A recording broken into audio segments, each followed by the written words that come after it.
The howl that woke Elena Voss was not a warning. It was a verdict. She sat up on the cold floor of the holding room, beneath the Ashwood meeting hall, her heart slamming against her ribs, before her mind had even caught up to the sound. Footsteps thundered above her. Voices rose and fell like a storm deciding where to strike.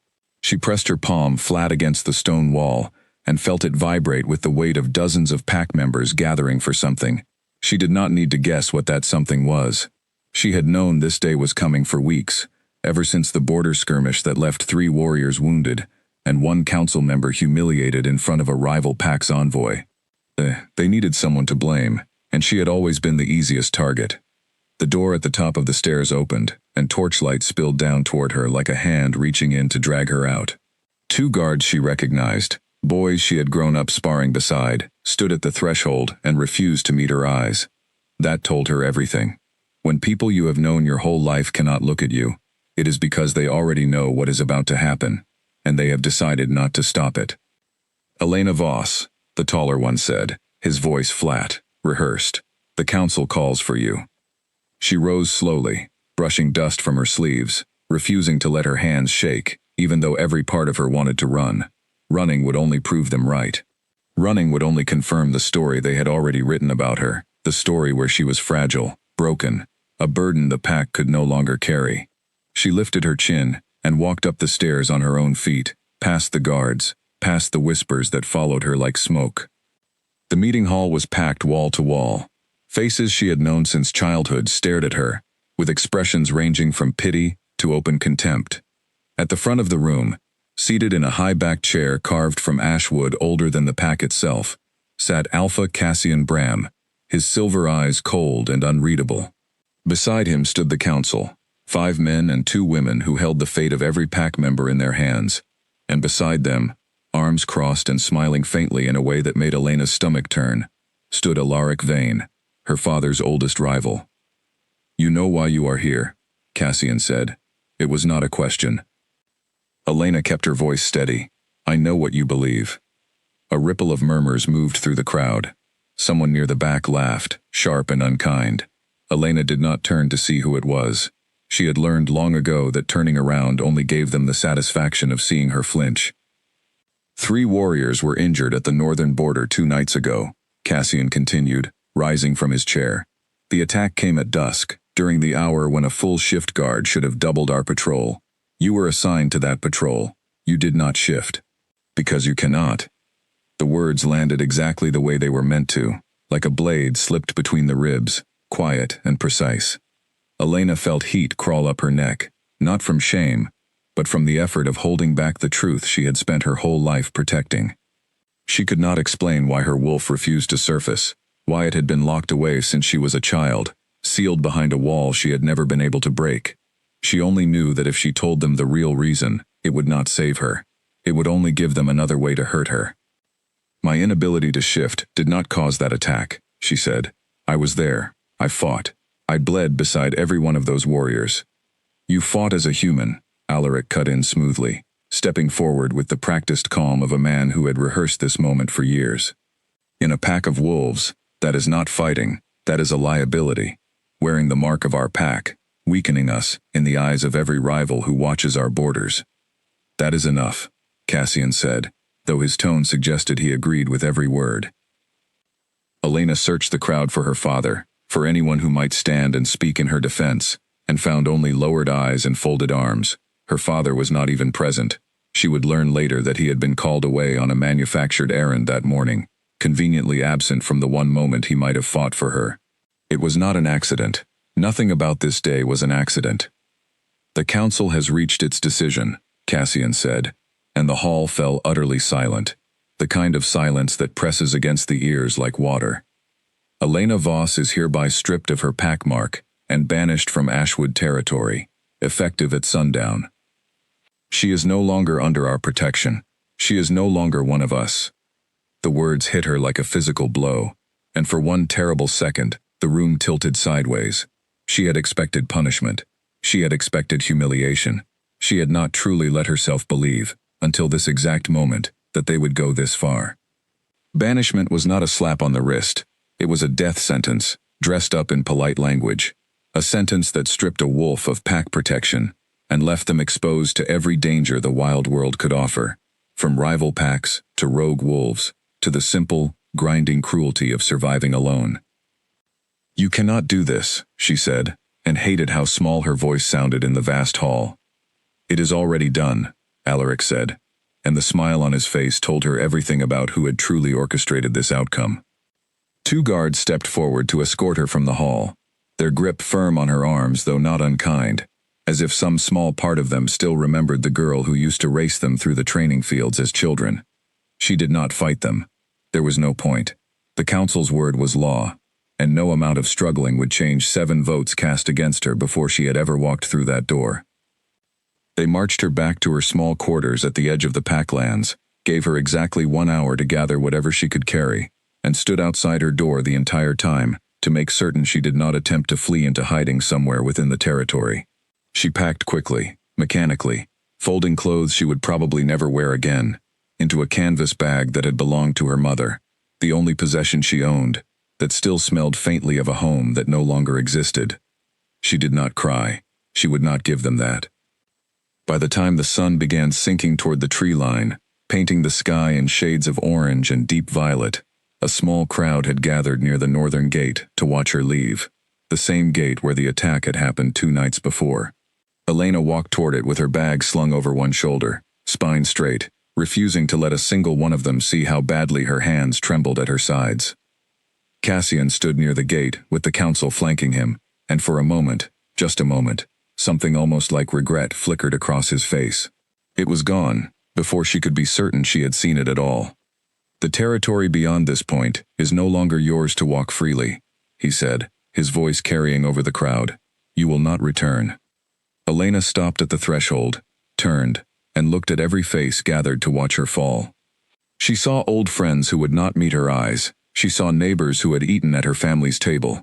She saw a pack that had decided, in the space of a single meeting, that she was worth less than the story they needed to tell about her. "I never asked to be weak," she said, her voice finally breaking through the silence, clear and steady despite everything. "You made me that story, because it was easier than looking for the truth." No one answered her. No one dared. She turned and walked through the gate without looking back, and the moment her foot crossed the boundary line, she felt something inside her chest crack open, sharp and sudden, like a bone breaking clean. She staggered, pressing a hand to her ribs, certain for one disoriented second that some kind of curse had been placed on her as a final punishment. But it was not pain in the way she understood pain. It was something else entirely, a pulling sensation deep in her core, as if an invisible thread had just been tied around her heart and yanked taut from somewhere impossibly far away. She did not know, could not have known, that hundreds of miles north, in a stone fortress built into the side of a mountain, a man had just woken from a dead sleep clutching his own chest, gasping as though he had been struck. Elena kept walking. The gate closed behind her with a heavy, final sound, and the forest swallowed her whole. Night fell fast beyond Ashwood territory, and with it came a cold that seeped through her clothes, no matter how tightly she wrapped her mother's old coat around herself. She had no pack scent to guide her, no territory to return to, no allies waiting in the shadows to help her find her footing. She was, for the first time in her life, entirely and completely alone, and the forest around her had never felt so vast or so indifferent. She walked until her legs ached, following a narrow deer trail that wound between towering pines, not because she had any destination in mind, but because movement felt safer than stillness. Stillness gave her mind room to spiral, to replay the humiliation of the meeting hall over and over, to wonder if her father would even come looking for her once he learned what had happened in his absence. She doubted it. Her father had learned long ago that defending her only invited more trouble down on both their heads. Somewhere close, a branch snapped. Elena froze, every instinct she possessed screaming at her to run, even though she had nowhere to run to. She scanned the tree line, her human eyes useless in the near-total darkness, and cursed the wolf inside her that refused, even now, even with real danger pressing close, to answer her call. She had tried 1,000 times over the years to force the shift, to claw her way past whatever wall kept her wolf locked away, and every single time she had failed. A pair of eyes caught the moonlight ahead, low to the ground, unmistakably animal, She backed away slowly, hands raised, though she had no idea what good that would do against a predator, and felt the ground shift unexpectedly beneath her heel. The slope she had been walking gave way without warning, loose stone and wet leaves sliding out from under her, and she went down hard, tumbling through underbrush and exposed roots until she landed at the bottom of a shallow ravine, with the wind knocked completely out of her lungs. For a long moment, she simply lay there, staring up at a narrow strip of star-scattered sky, visible through the canopy above, waiting to see if the creature would follow her down. It did not. Whatever had been watching her from the tree line seemed to lose interest, or perhaps it had never been hunting her at all. She had no way to know, and she was too exhausted, too bruised, too utterly emptied out by the events of the day to care much either way. She pressed a hand against her ribs where the strange pulling sensation from earlier still lingered, fainter now but not gone, a low hum beneath her skin, like a plucked string still vibrating long after the sound should have faded. It frightened her more than the fall had. She did not understand what it meant, and there was no one left in her life to ask. She forced herself upright, ignoring the sharp protest of bruised muscle, and began the slow climb back toward the ravine's edge. She had no plan beyond surviving the night. Tomorrow she would worry about food, about shelter, about the long, uncertain road ahead of a wolf without a pack. Tonight, she needed only to keep moving, to keep breathing, to prove to herself, and to the invisible weight of Ashwood's judgment, that she was not as fragile as they believed. She thought of her mother, gone 5 years now, and the quiet words she used to whisper when Elena was small and frightened of the dark. "Your strength is not loud," her mother had said once, brushing hair back from Elena's face. "It does not need to roar to be real." Elena had not understood what that meant as a child. She was beginning, in the wreckage of this single unbearable day, to understand it now. She climbed out of the ravine as the moon rose higher, casting the forest in silver light, and set her face toward the north, toward nothing in particular, toward whatever the world had left for a woman with no pack and no home. She did not know that the thread pulling at her chest was leading her, step by unknowing step, exactly where she needed to go. Behind her, deep within Ashwood territory, Alaric Vane watched the northern gate close and allowed himself a slow, satisfied smile. One obstacle removed. Many more still stood between him and everything he intended to take. He turned back toward the meeting hall, already planning his next move, entirely unaware that the woman he had just cast out carried a bond powerful enough to bring his entire world crashing down around him. Elena walked on through the dark, cold and alone but unbroken, carrying inside her a truth no one in Ashwood had ever bothered to see. She was not weak. She had simply never been given the chance to become what she truly was.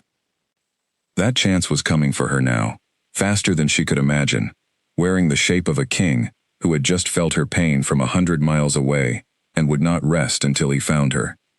Cale Draven woke, with a sound tearing out of his throat that he did not recognize as his own.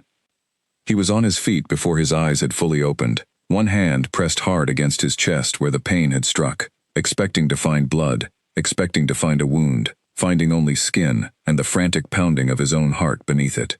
The stone walls of his private chamber swam into focus around him, familiar and unchanged, and yet everything about the moment felt wrong, as though the world itself had tilted a few degrees off its axis and not yet settled back into place. He had felt pain before. He had led warriors into conflict more times than he could count, had carried wounds that still ached on cold mornings, had buried friends whose names he still whispered on quiet nights. But this pain was different. This pain did not belong to him. It belonged to someone else, and somehow, impossibly, he was feeling it as though it were his own. He crossed the room to the window in 3 long strides and threw open the heavy shutters, letting the cold night air hit his face as he tried to steady his breathing. Below him, the fortress of the Northern Coalition stretched out in the darkness, torches burning along its walls, the mountain wind carrying the distant howl of a night patrol somewhere in the lower forests. Everything looked exactly as it should. Nothing explained what he had just felt. A knock sounded at his door, urgent and quick. "Enter," he said, his voice rougher than he intended.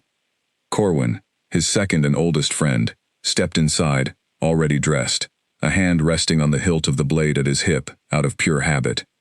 He took one look at Cale, standing rigid by the window, and stopped short. "You felt it too," Corwin said. It was not a question. Cale turned to face him fully. "Felt what, exactly? Tell me what you know before I start guessing." Corwin's expression shifted into something careful, something Cale had learned over the years to read as concern, disguised as calm. "Half the fortress is awake right now. Everyone who carries even a trace of bonded blood in their line felt something break the pattern tonight. A pull, a pain that did not belong to them." He hesitated. "Some are calling it a bond snapping into place." The words settled over Cale like a weight he had not been prepared to carry. He had heard stories his entire life of fated bonds, the rare and unbreakable connection between two souls destined to find each other regardless of distance or circumstance, but he had never expected it to happen to him. He had long ago stopped believing it would. Alpha Kings carried burdens heavy enough, without adding the complication of a mate he could not choose and could not refuse. "It felt like pain," Cale said slowly, trying to put words to something that defied language. "Not mine, someone else's. Humiliation, fear, something breaking." Corwin's jaw tightened. If the bond is real, and if it activated the way the old texts describe, then somewhere out there tonight, your mate went through something terrible enough to trigger it. Bonds like that do not simply appear on quiet, uneventful nights, Cale. They surface in moments of crisis. Cale said nothing for a long moment, staring out at the dark tree line beyond the fortress walls, feeling the strange, thin thread still humming faintly somewhere behind his ribs, fainter now than the initial shock but unmistakably present, like a heartbeat that was not his own, layered gently over his. "Find out who else felt it," he said finally. "Every pack within range, every ally, every scout stationed near a border. I want to know if anyone sensed a disturbance tonight, any sign of conflict, any pack that might have caused enough distress to trigger something like this." Corwin nodded and turned to leave, then paused at the door. "And if we find her, and she is not coalition-born? If she belongs to another pack entirely?" Cale's expression hardened into something Corwin had seen only a handful of times before, on the eve of conflicts that had reshaped the northern territories. "Then whatever pack failed to protect her will answer for it. A bond like this does not lie about what it means. Whoever she is mine to protect now, whether her own pack understood her worth or not." Corwin left without another word, and Cale remained at the window long into the night, watching the horizon as though he might somehow see her there, waiting for the strange humming thread in his chest to tell him which direction to walk. By morning, reports had begun trickling in from coalition scouts stationed along the southern borders, each one a fragment of a larger picture slowly assembling itself. A skirmish at the Ashwood border 2 nights prior. Warriors injured. A hurried closed-door council meeting the following evening. And then, just before sundown the next day, whispers of a banishment carried out at the northern gate, a young woman marked as weak and cast out without pack protection. Cale read the final report twice, his hands gripping the edges of the table hard enough that the old wood groaned in protest. "Ashwood," he said quietly, and the single word carried enough weight that the coalition advisors gathered around the table exchanged uneasy glances. Ashwood Pack was known to the coalition, a mid-sized territory to the south with a reputation for rigid tradition, and a council more concerned with appearances than with the well-being of its own members. Cale had never had cause to interfere in their internal politics before. He had never had a reason strong enough. He had one now. "You believe this banished woman is your mate," said Dorian, the eldest of his advisors, choosing his words with the careful diplomacy of a man who had served 3 alphas before Cale and intended to survive serving a 4th. "Based on timing alone. Based on the fact that I felt her pain the exact moment it happened," Cale said, "and that the thread connecting us has not faded since, not even slightly. I do not need further proof, Dorian. I need her found." "And if she is already gone?" Dorian pressed. "Banished wolves rarely survive long alone in unfamiliar territory, if days have already passed." "Then we search faster," Cale cut in, rising from the table with a finality that ended the discussion. "Send scouts along every trail, leading away from the Ashwood border. I want teams moving within the hour. And send word to Ashwood's Alpha that I require an explanation for the banishment of one of his pack members, effective immediately." The room emptied quickly after that, coalition warriors and scouts dispersing to carry out his orders with the efficiency of a fortress that had weathered far more urgent crises than this one, though few among them had ever seen their Alpha King move with quite this much barely restrained intensity. Cale Draven was known across the Northern Territories as measured, deliberate, a leader who weighed every decision with the patience of a man who understood the cost of acting rashly. The version of him standing in that meeting room, jaw tight and eyes burning with something close to desperation, was one none of them had witnessed before. Corwin found him an hour later in the fortress armory, checking over his own gear, with the meticulous focus of a man preparing to ride out himself rather than wait for scouts to report back. "You cannot lead the search personally," Corwin said, though he already knew the argument was likely futile. "You are the Alpha King. If word spreads that you left the fortress to chase a bond no one has confirmed, then let them talk," Cale said, tightening the strap on his gear without looking up. "I am not asking anyone's permission, Corwin. I felt her. I felt what was done to her. I am not going to sit inside these walls, sending other men to find what belongs to me."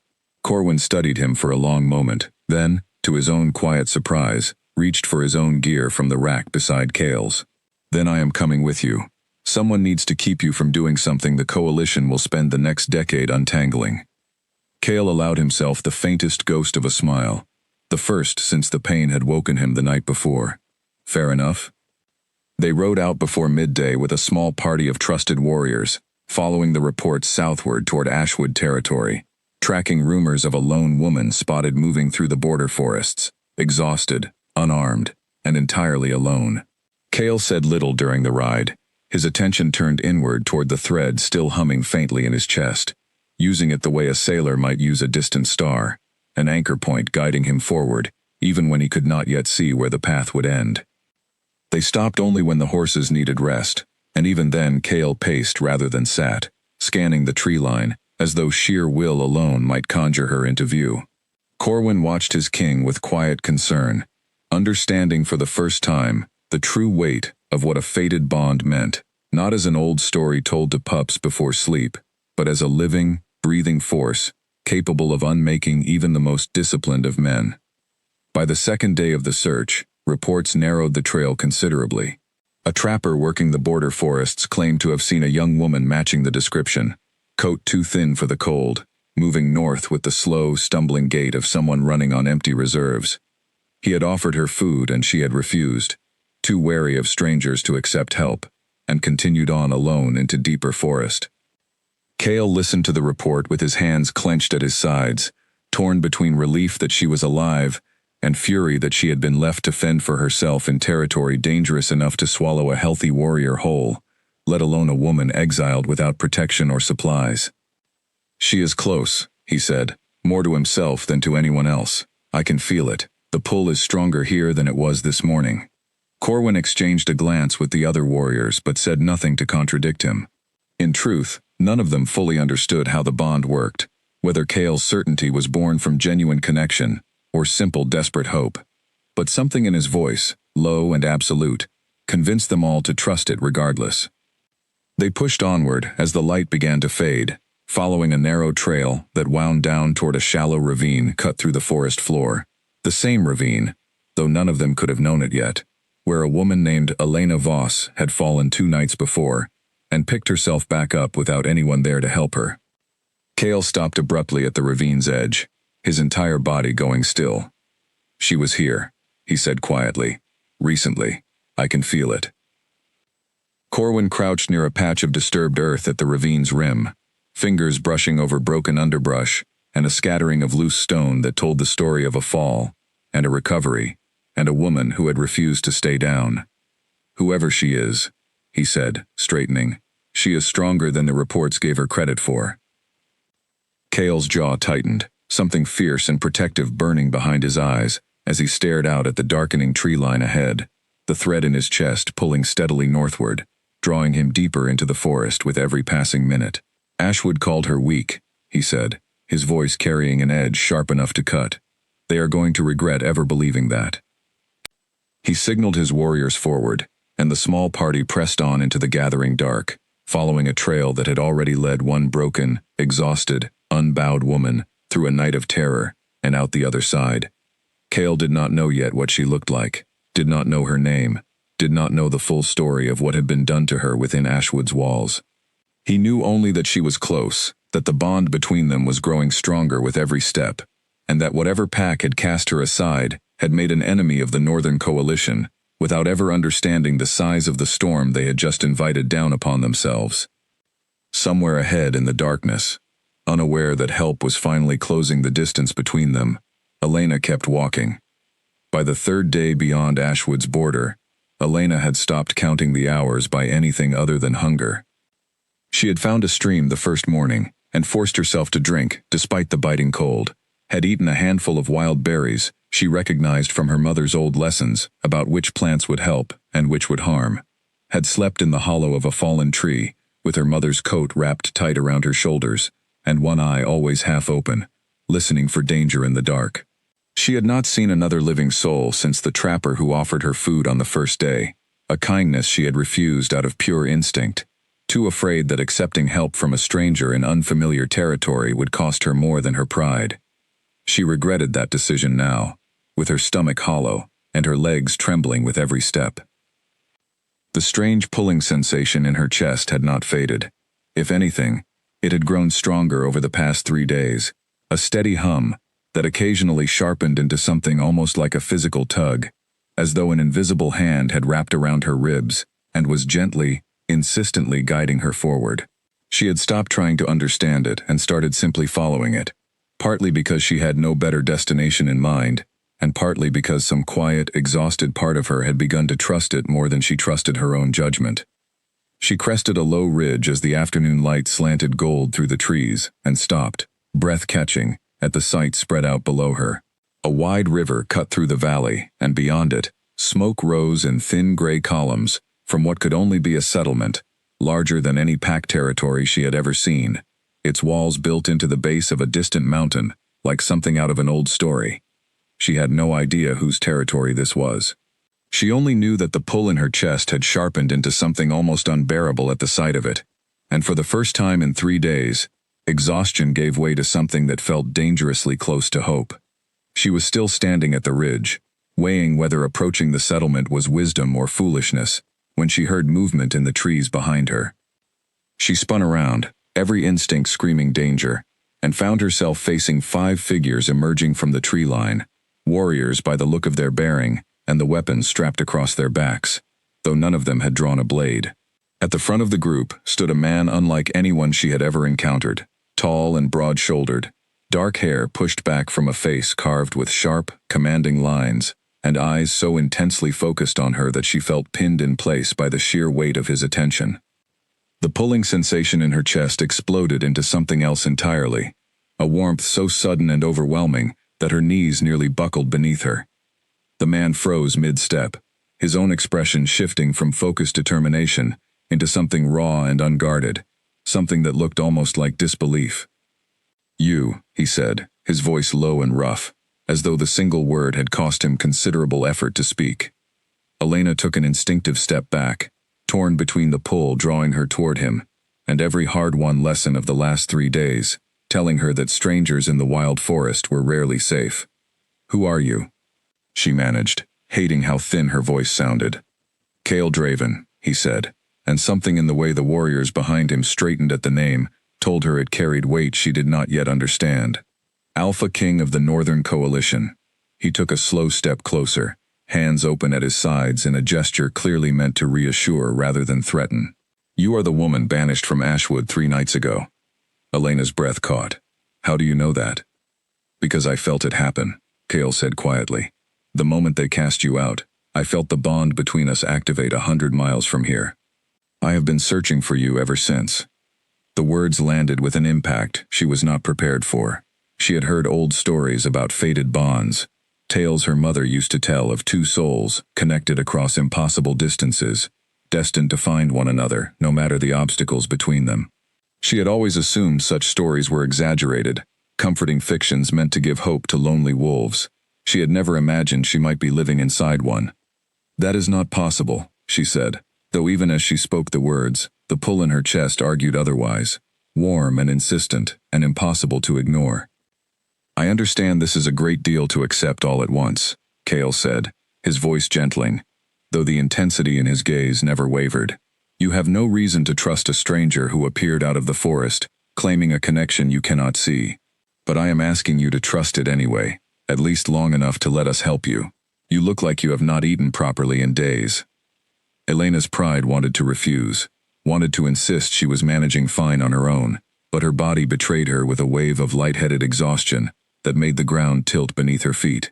Kale crossed the distance between them in 2 quick strides, catching her elbow before she could stumble, and the moment his hand closed around her arm, the pulling sensation in her chest settled into something calm and steady for the first time in 3 days, like a held breath finally released. Easy, he said, his voice low, careful. I have you. She wanted to pull away out of sheer reflex, unused to accepting help from anyone, let alone a stranger who claimed to be some kind of king. But the warmth radiating from where his hand touched her arm felt like the first safe thing she had experienced in longer than 3 days, and her exhausted body simply refused to fight it. I am not weak, she said instead, the words coming out sharper than she intended, old wounds surfacing without permission. Whatever they told you about why I was banished, it is not the whole truth. Something flickered across Kale's face, dark and sharp, though his voice remained gentle when he answered. I do not need Ashwood's version of events to know what I already felt through this bond. Pain, humiliation. A pack turning against one of its own for reasons that had nothing to do with weakness. He held her gaze steadily. I have led warriors for over a decade, Elena. I know the difference between weakness and a woman who walked 3 days through unfamiliar territory, alone, and survived every single night of it. That is not weakness. That is strength most wolves twice your size could not manage. Elena stared at him, unable to find words for a long moment, unused to anyone speaking about her with anything other than pity or contempt. You do not even know my name, she said finally, quietly. How do you know it is Elena? Kale's expression softened into something almost like a smile. The bond told me the moment I saw you. It is difficult to explain if you have never experienced it before. I simply knew. Behind him, one of the warriors, a broad-shouldered man with watchful eyes, cleared his throat gently. Kale, the light is fading, and she needs food and rest before anything else. Introductions can continue, once she is not swaying on her feet. Kale's jaw tightened slightly, clearly torn between wanting to say more and recognizing the wisdom in his companion's words. Corwin is right, he said finally, turning back to Elena. Will you allow us to take you somewhere safe? I understand if you are hesitant to trust so quickly. I am not asking you to accept everything about this bond tonight. I am only asking you to let us feed you and give you shelter until you have the strength to decide anything else. Elena hesitated, every instinct honed over 3 days of solitary survival, warning her against trusting strangers, especially ones claiming a connection as significant as a fated bond. But exhaustion pressed down on her like a physical weight, and something in Kale's steady, careful gaze convinced her, against all her better instincts, that this was not a trap. All right, she said finally, quietly, but I am not agreeing to anything beyond a meal and a place to sleep. That is more than fair, Kale said, and something in his voice suggested relief, far deeper than the simple words conveyed. They made camp within the hour at a clearing near the river, and Elena found herself seated by a small fire, with a bowl of warm stew, placed carefully in her hands by one of the warriors, a young woman named Ivy who introduced herself with a friendly, easy smile that seemed entirely unbothered by the strangeness of the situation. Elena ate slowly at first, her stomach unused to food after days of scarcity, and gradually more eagerly as the warmth of the meal began restoring some feeling of steadiness to her exhausted body.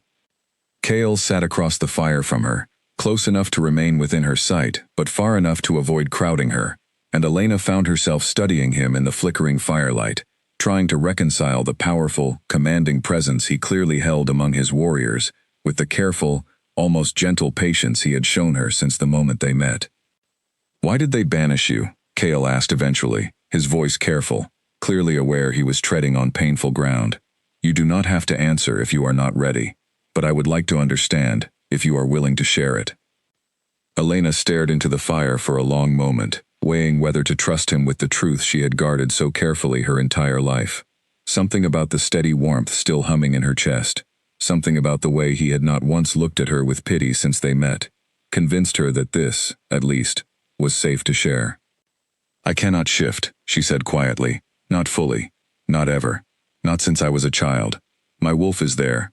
I can feel her sometimes, just beneath the surface, but something keeps her locked away, and I have never been able to break through whatever that wall is."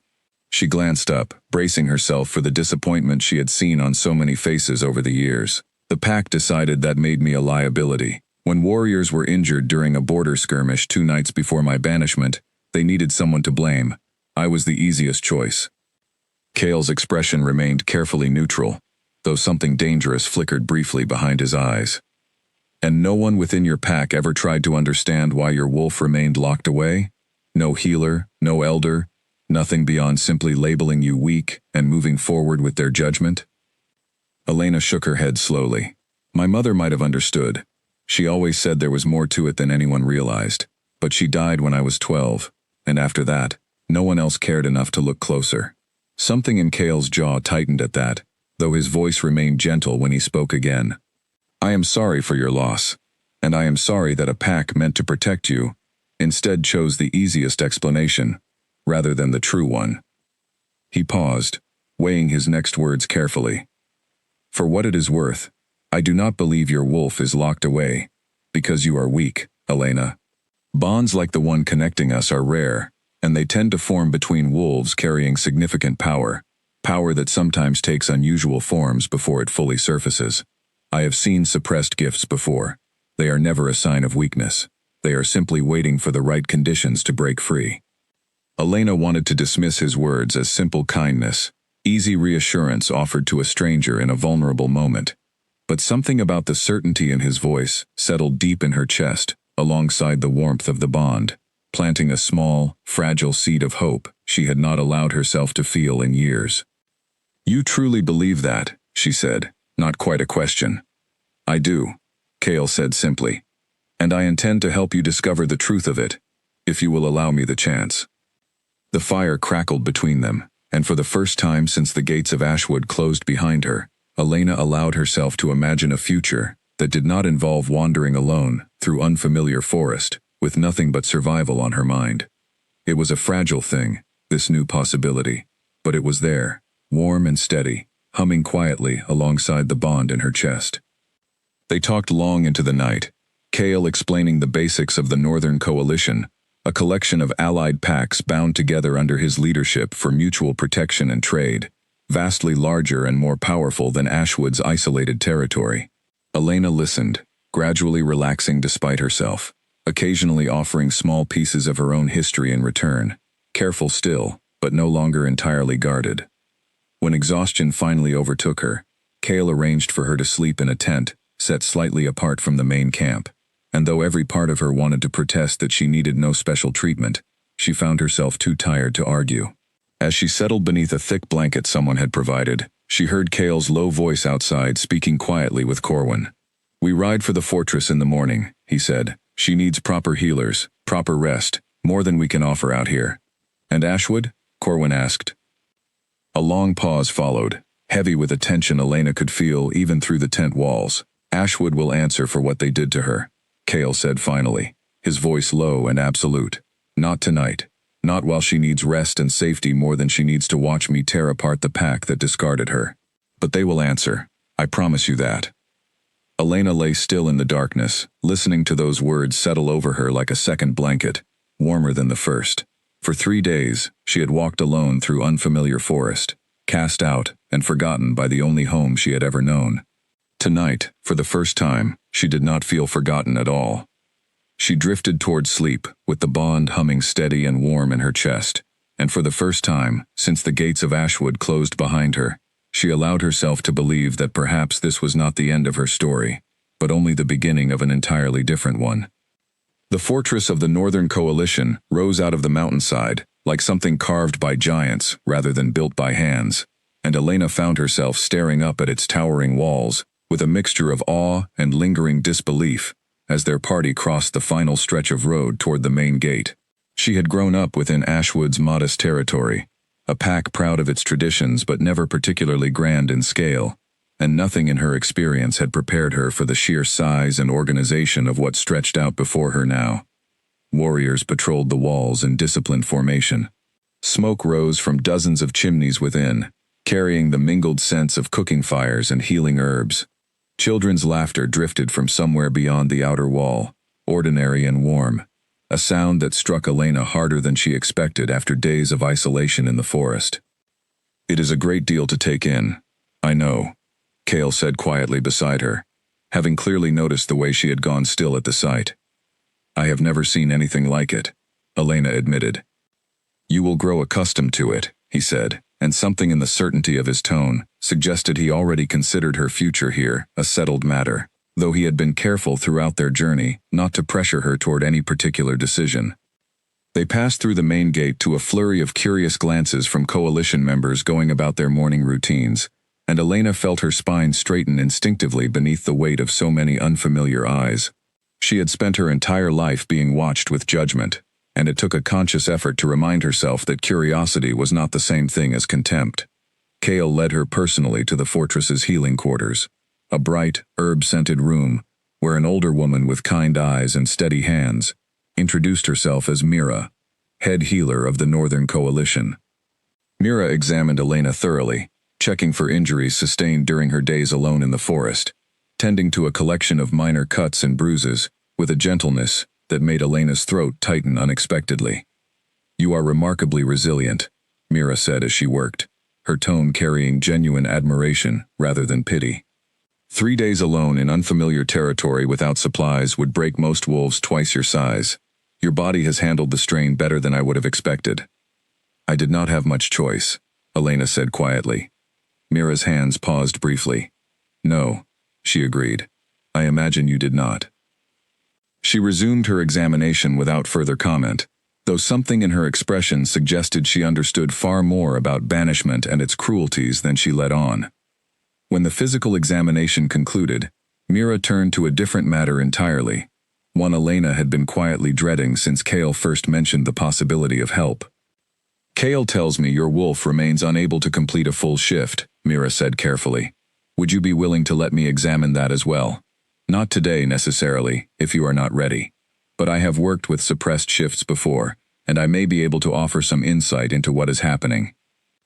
Elena hesitated, old fear rising instinctively at the thought of anyone probing into the one part of herself that had earned her nothing but scorn her entire life.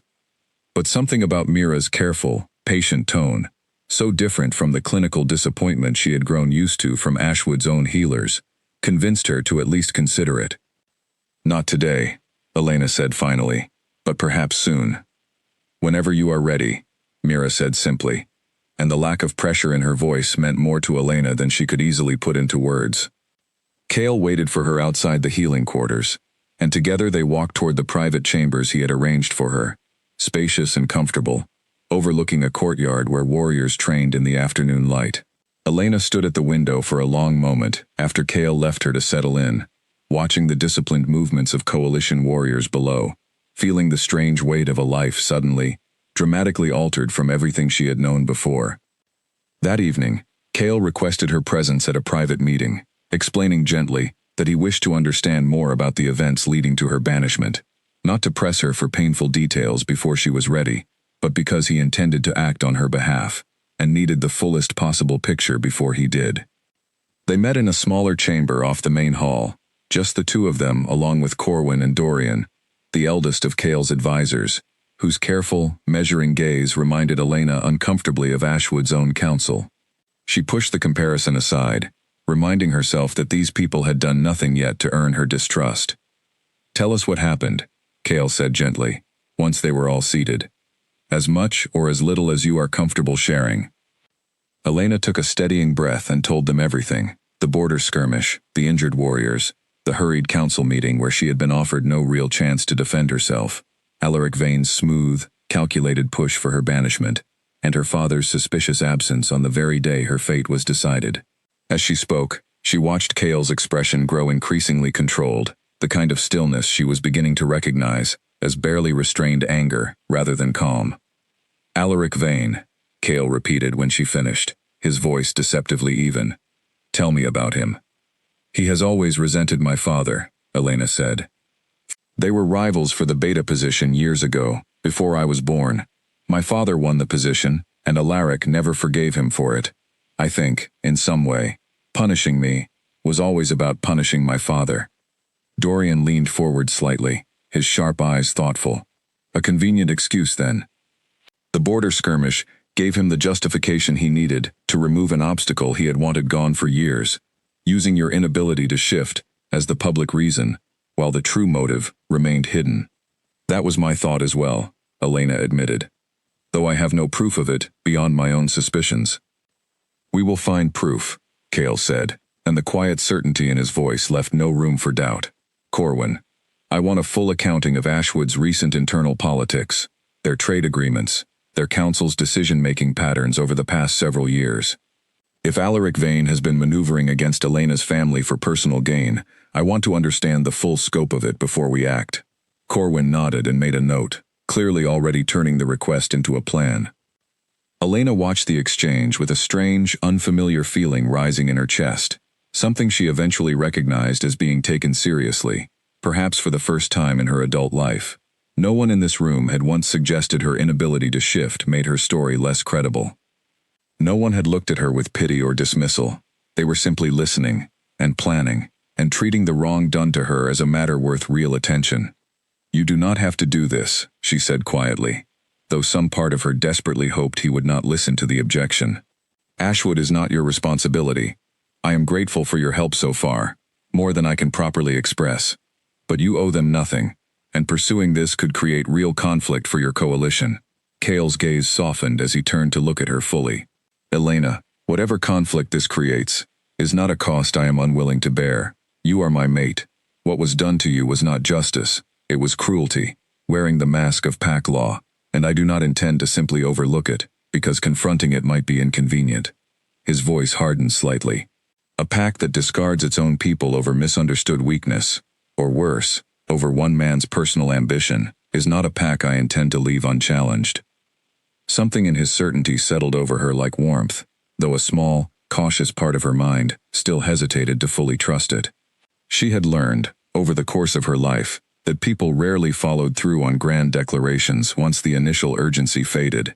She said nothing of this doubt aloud, not wanting to dampen the fierce, protective conviction burning behind his eyes, but she filed the thought away regardless, a quiet test she intended to watch play out over time. The meeting continued for another hour, Corwin and Dorian discussing logistics, while Cale occasionally turned to Elena, for details only she could provide, careful always to ask rather than assume, patient with her hesitation whenever a memory proved difficult to revisit. By the time the meeting concluded, Elena felt emotionally drained in a way that had little to do with physical exhaustion, the accumulated weight of finally speaking her full story aloud to people willing to actually hear it. Cale walked her back to her chambers personally, the two of them moving slowly through quiet fortress corridors lit by torchlight, neither speaking much, though the silence between them felt comfortable rather than strained. "Thank you," Elena said finally, as they reached her door, "for listening, for believing me, without demanding proof first." Cale turned to face her fully, something gentle and unguarded in his expression that she had not seen from him before. "You do not owe me gratitude for simply believing the truth when it was told to me plainly. If anything, I owe you an apology on behalf of every pack, mine included, that has ever looked at someone struggling and called it weakness rather than asking why." Elena studied him for a long moment, searching for the calculation, the hidden agenda she had grown used to expecting from powerful men, after watching Alaric Vane manipulate an entire council to serve his own ambitions. She found none in Cale's expression, only steady, quiet sincerity.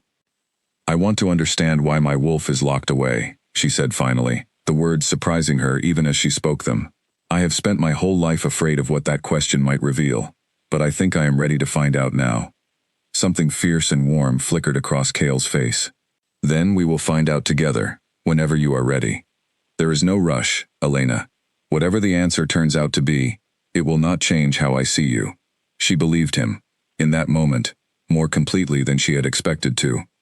It would take more than words to fully dismantle a lifetime of learned distrust, but standing there in the quiet fortress corridor, the bond humming steady and warm in her chest, Elena allowed herself to hope that perhaps, for the first time in longer than she could remember, she had found somewhere she truly belonged. Kale left her at her door with a final, gentle promise to check on her in the morning, and Elena entered her new chambers alone, closing the door softly behind her. She crossed to the window and looked out at the fortress spread beneath the moonlight, so different from everything she had known within Ashwood's walls, and felt, for the first time since the gates closed behind her 3 days before, something that almost resembled peace. Tomorrow, she would begin the long, uncertain work of understanding the truth locked away inside her. Tonight, she allowed herself simply to rest, safe and warm, and, for the first time in longer than she could remember, genuinely believed. The days that followed settled into a rhythm Elena had not expected to find so quickly within unfamiliar walls. Mornings began with Mira, who had taken a genuine interest in Elena's case beyond simple professional duty, working patiently through gentle exercises meant to help Elena reconnect with the wolf she had spent years believing permanently out of reach. Mira explained, in her calm, unhurried way, that suppressed shifts were rarer than most wolves realized, and almost always rooted in trauma rather than any inherent flaw in the wolf itself. "Your wolf is not broken," Mira told her during one of their early sessions, the two of them seated in a quiet garden within the fortress walls, the morning air crisp and fragrant, with herbs growing along the garden's edges. "She is protecting you from something. Wolves do not simply vanish without reason. Something happened, likely when you were very young, that convinced her surfacing was unsafe." "I do not remember anything like that," Elena admitted, frustration coloring her voice. "I have tried for years to recall some moment, some incident, that might explain it. There is nothing. Some memories bury themselves deeper than others," Mira said gently, "particularly when the mind decides, even unconsciously, that remembering would cause more harm than forgetting. We do not need to force the memory to return. We simply need to help your wolf understand, slowly, patiently, that whatever she is protecting you from is no longer a present danger." The work was slow, often frustrating, and Elena found herself some days convinced they were making no progress whatsoever. But Mira never once expressed impatience or disappointment, treating each small step, each flicker of warmth or awareness Elena managed to sense from her wolf, as genuine progress worth celebrating, rather than a disappointing pace toward some larger goal. Afternoons, Elena spent gradually acclimating to life within the Coalition fortress, meeting members of Kale's inner circle, learning the rhythms of a community far larger and more diverse than anything Ashwood had offered. She met Ren, a sharp-witted young Omega who took an immediate, cheerful liking to her and made a point of including her in the fortress's social gatherings despite Elena's initial hesitance to accept the invitations. "You do not have to prove anything here," Ren told her one afternoon, the two of them sharing tea in the fortress's common hall, while warriors trained in the courtyard beyond. "Nobody in this fortress cares whether you can shift fully. Half the Coalition's most respected members carry some kind of unusual gift or limitation.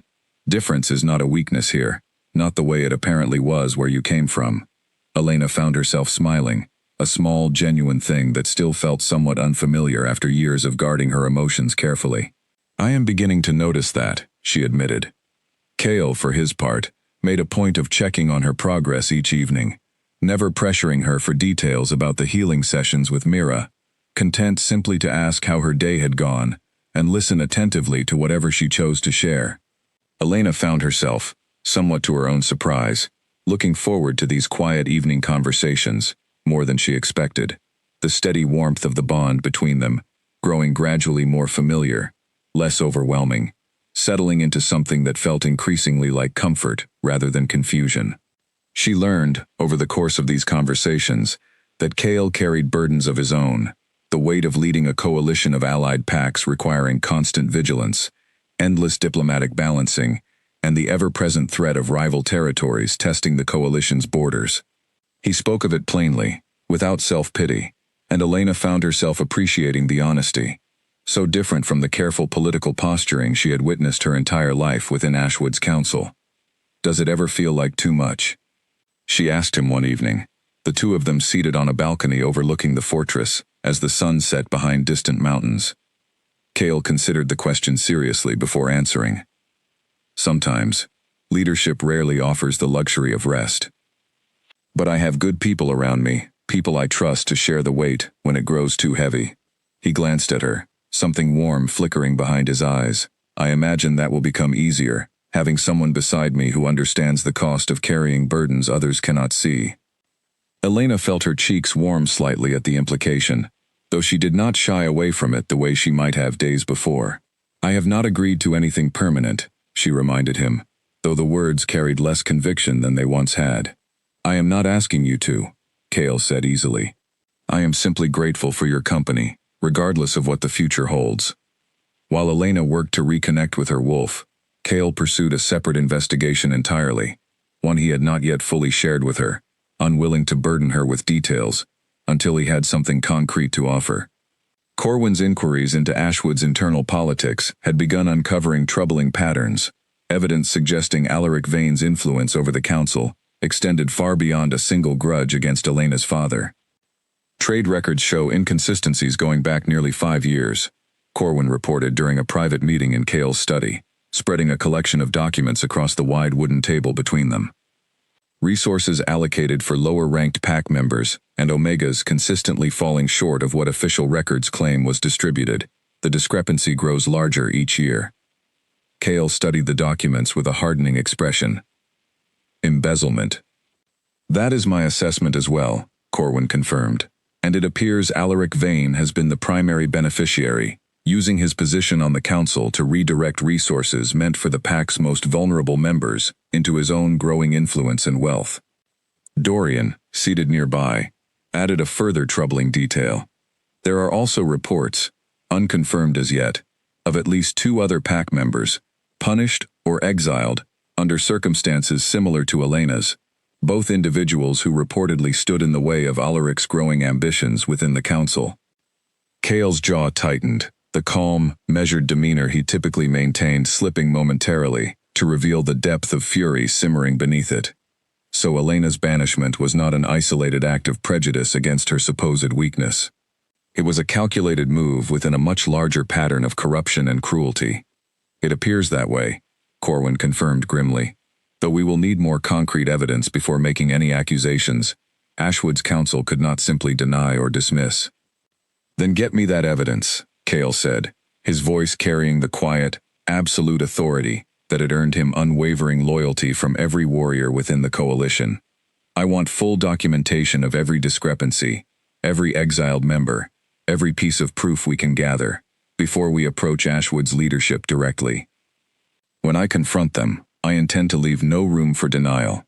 The investigation continued over the following weeks, Corwin and Dorian working quietly alongside a small network of coalition allies, with connections throughout the southern territories, gradually building a case that painted an increasingly damning picture of Alaric Vane's influence over Ashwood Pack. Cale kept the details largely to himself during this period, unwilling to add the weight of Ashwood's deeper corruption to Elena's shoulders, while she remained focused on her own healing. Elena, unaware of the investigation unfolding around her, continued her sessions with Mira, gradually noticing small, encouraging signs of progress. She began to sense her wolf more clearly during meditation, a warm, steady presence just beneath the surface, no longer entirely locked away but still hesitant, still cautious about fully emerging.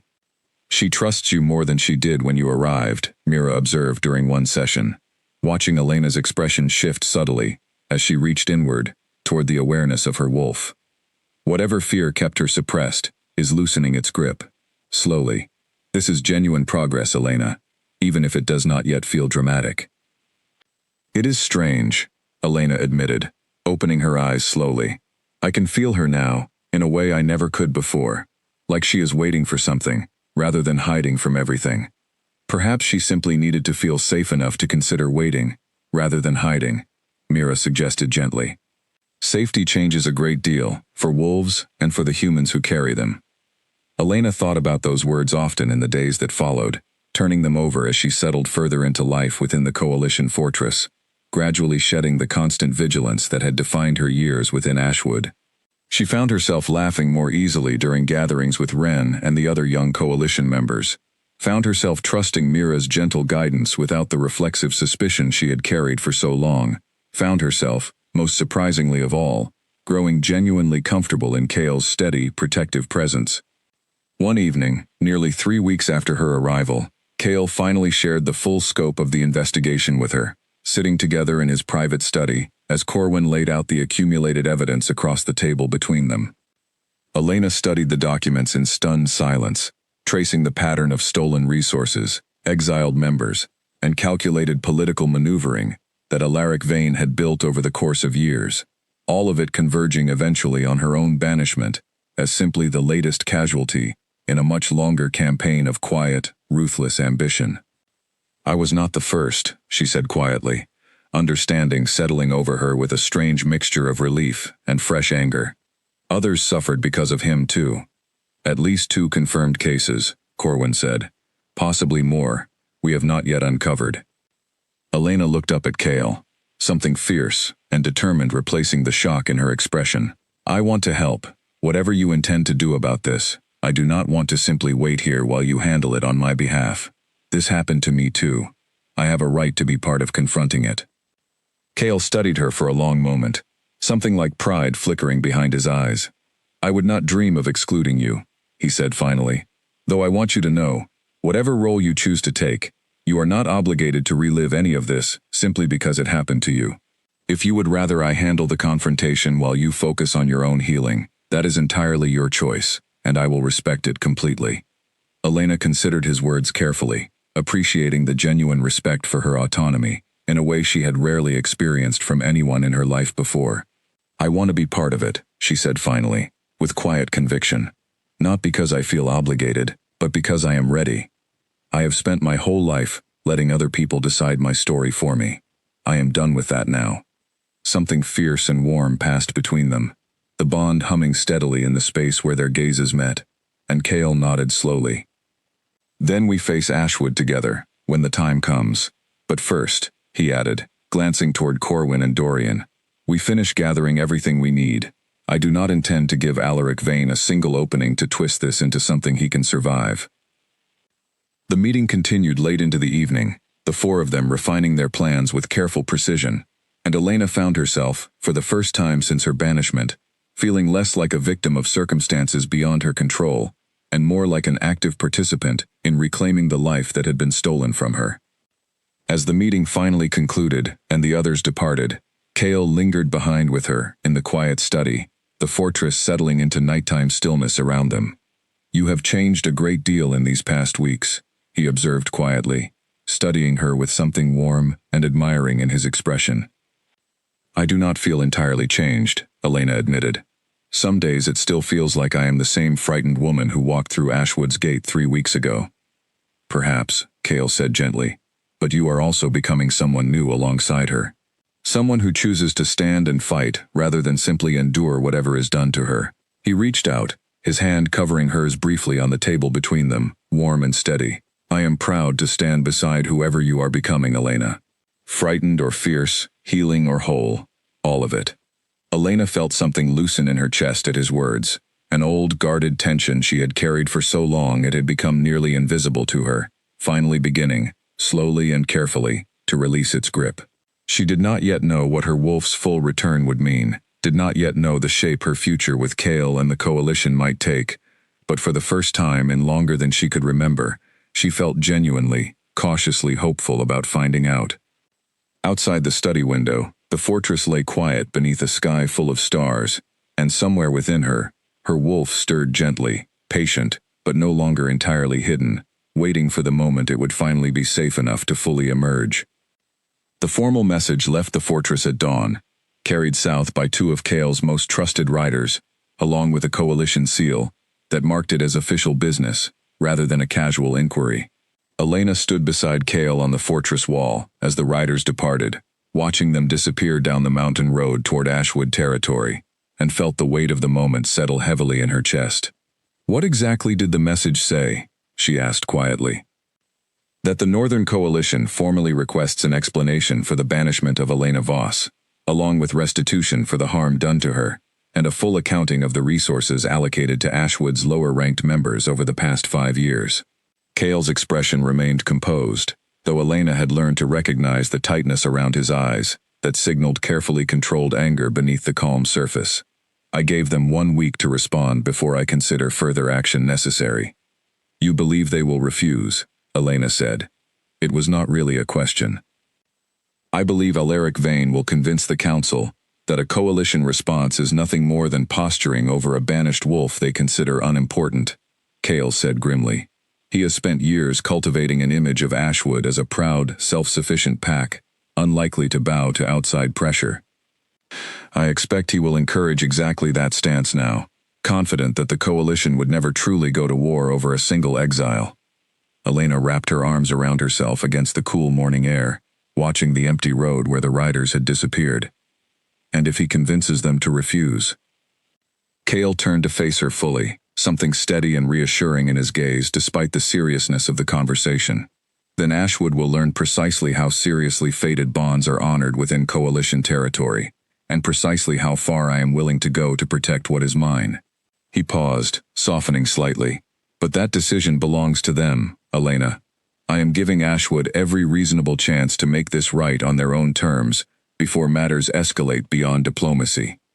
They did not have to wait the full week to learn the answer. 5 days after the riders departed, they returned to the fortress with a response that Cale read in stony silence, before passing wordlessly to Elena. She unfolded the parchment with hands that trembled slightly, despite her best efforts to remain composed, and read Ashwood Council's reply in Cassian Bram's formal, careful handwriting. The response was polite in tone, and utterly dismissive in substance. Ashwood's council acknowledged the coalition's inquiry, but firmly maintained that Elena's banishment had been carried out according to proper pack law, citing her inability to shift as sufficient justification under long-standing tradition. The letter made no mention of restitution, offered no accounting of pack resources, and closed with a carefully worded suggestion that the Northern Coalition's continued interest in what Ashwood considered an entirely internal matter risked overstepping the boundaries of respectful diplomacy between allied territories. Elena read the letter twice, feeling old, familiar humiliation, rising alongside a fresh and unfamiliar anger. They are calling me a liability again, she said quietly, as if nothing that has happened these past weeks changes anything. They do not yet understand what has changed, Cale said, taking the letter back from her and setting it deliberately on the table beside him. They believe they are dismissing a minor inconvenience. They have no idea they are dismissing the mate of an Alpha King, backed by the full strength of the Northern Coalition. Corwin, standing nearby, studied the letter with a grim expression. This has Alaric Vane's fingerprints all over it. Cassian would never risk provoking a coalition response without significant pressure convincing him the risk was worthwhile. Agreed, Cale said. Which tells us Alaric remains confident enough in his position to gamble against us entirely. He turned back to Elena, something fierce and protective settling into his expression. That confidence is about to prove badly misplaced. Dorian, who had remained quiet throughout the exchange, cleared his throat carefully. Might I suggest patience before escalating further, Cale? A single dismissive letter, however insulting, does not yet justify military pressure. If we move too quickly, other allied territories may view our response as disproportionate, regardless of the legitimacy of our grievance. Cale considered this for a long moment, clearly torn between the diplomatic wisdom of Dorian's caution and the fierce protective instinct, urging him toward immediate, decisive action on Elena's behalf. Elena watched the internal struggle play out across his face, and found herself, somewhat to her own surprise, agreeing with Dorian's careful counsel. He is right, she said quietly. Cale turned to her, clearly surprised by her intervention. I do not want you starting a conflict that damages the coalition's standing among your allies, simply to defend my honor. Let us give them one more chance, a clearer demonstration of exactly what they are choosing to dismiss. If they still refuse to acknowledge what was done, then no one, not even our most cautious allies, will be able to argue that the coalition acted rashly. Cale studied her for a long moment, something like admiration flickering behind his eyes. You continue to surprise me, he said quietly. Most wolves in your position would want immediate retribution. I want retribution too, Elena admitted. But I have learned enough about Ashwood's counsel to know that giving them every possible opportunity to condemn themselves through their own choices will serve us better than acting before they have fully revealed their true intentions. Cale's expression shifted into something warmer, almost proud. Then we send a second message, he decided, turning back to Corwin and Dorian.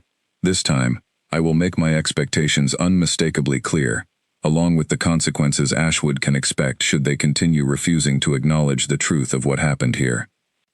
The second letter, drafted carefully over the following 2 days with input from Elena herself, laid out the coalition's position in language that left no room for misinterpretation.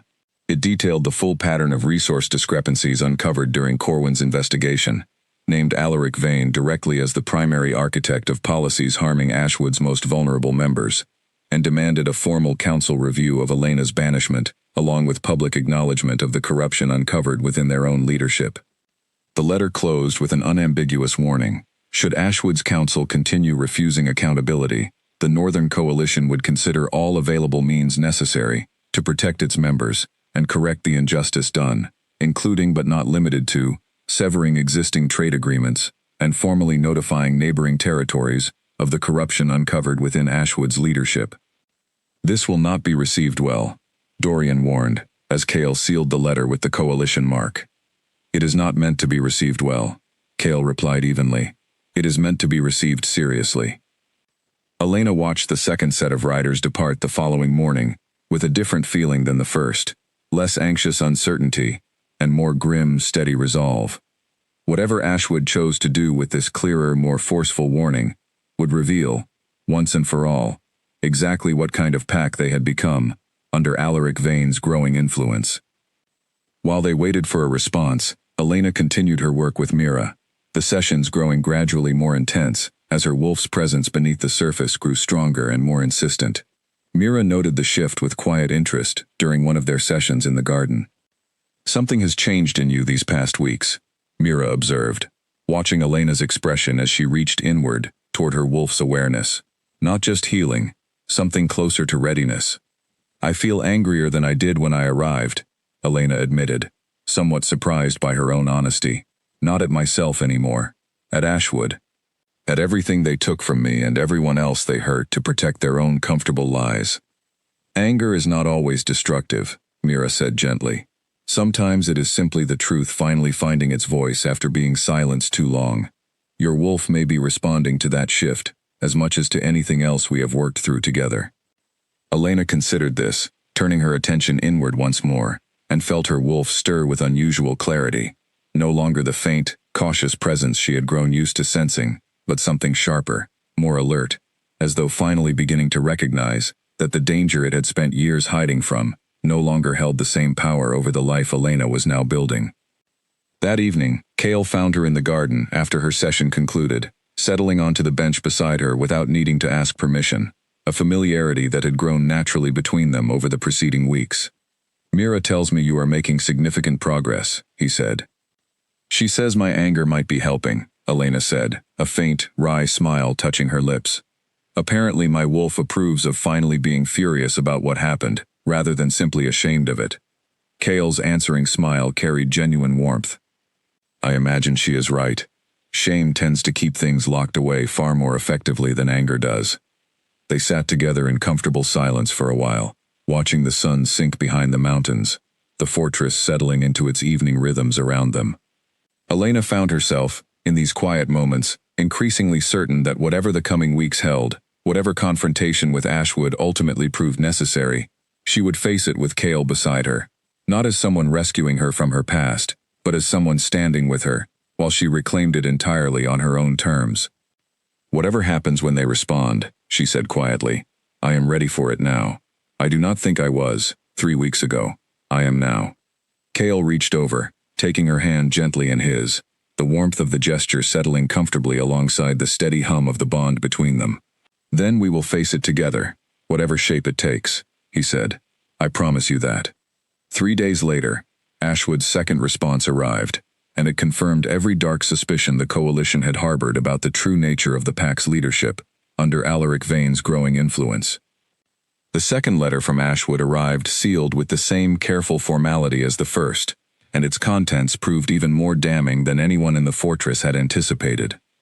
Cassian Bram's signature appeared at the bottom, but the language throughout carried an unmistakable sharpness that Elena recognized immediately as Alaric Vane's influence rather than her former alpha's typically measured tone. The letter rejected every accusation outright, dismissed the resource discrepancies as coalition misunderstanding of Ashwood's internal accounting practices, and characterized Elena's continued involvement in the matter as, in its exact words, a banished wolf, attempting to manipulate coalition sympathy for grievances that were properly and lawfully resolved. Cale read the letter aloud in the study, his voice growing increasingly controlled with each sentence, the kind of dangerous calm that Elena had learned to recognize as far more concerning than open anger. "They called you a liar," Corwin said flatly, disbelief coloring his voice, despite having expected some measure of Ashwood's continued resistance. "In writing, sealed with their own council mark. They believe themselves untouchable," Cale said, setting the letter down with deliberate care, rather than the violent gesture his tightened jaw suggested he wanted to make. "Alaric has convinced them that a mid-sized pack's traditional autonomy will always outweigh coalition pressure, that we will grow tired of pursuing a matter they consider beneath serious consideration."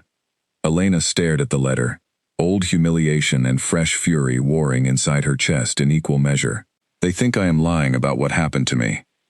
They think it does not matter whether you are lying," Dorian said grimly, "because they do not believe the coalition will follow through on the consequences outlined in our previous letter. This is a calculated gamble on Alaric's part, not genuine confusion about the facts." Cale turned to Elena, something fierce and resolute settling into his expression. "Then we will make certain that gamble proves catastrophically wrong." The following days passed in a blur of preparation, Cale and his advisors mapping out the practical steps necessary to begin applying real pressure against Ashwood's leadership, severing preliminary trade discussions, quietly notifying allied territories of the corruption uncovered within the Pax Council, laying the groundwork for consequences that would make continued denial increasingly untenable. Elena, meanwhile, threw herself into her sessions with Mira with renewed intensity, driven by a fierce determination that had not existed in her earlier, more tentative efforts. She no longer approached the work with cautious hope alone. She approached it now with something closer to fury, a burning need to reclaim the part of herself that Ashwood had used as a weapon against her, to prove, beyond any doubt, exactly how wrong they had been. "You are pushing harder than before," Mira observed during one particularly intense session, watching Elena's expression tighten with concentrated effort as she reached inward toward her wolf's presence. "I am tired of waiting," Elena admitted, opening her eyes slowly, frustration evident in the set of her jaw. "I can feel her closer than ever before, Mira. I know she is right there. I just cannot seem to close that final distance."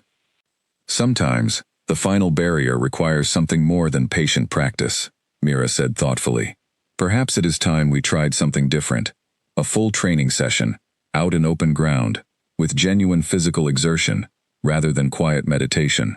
Some suppressed shifts respond better to instinct and adrenaline than to careful, controlled introspection."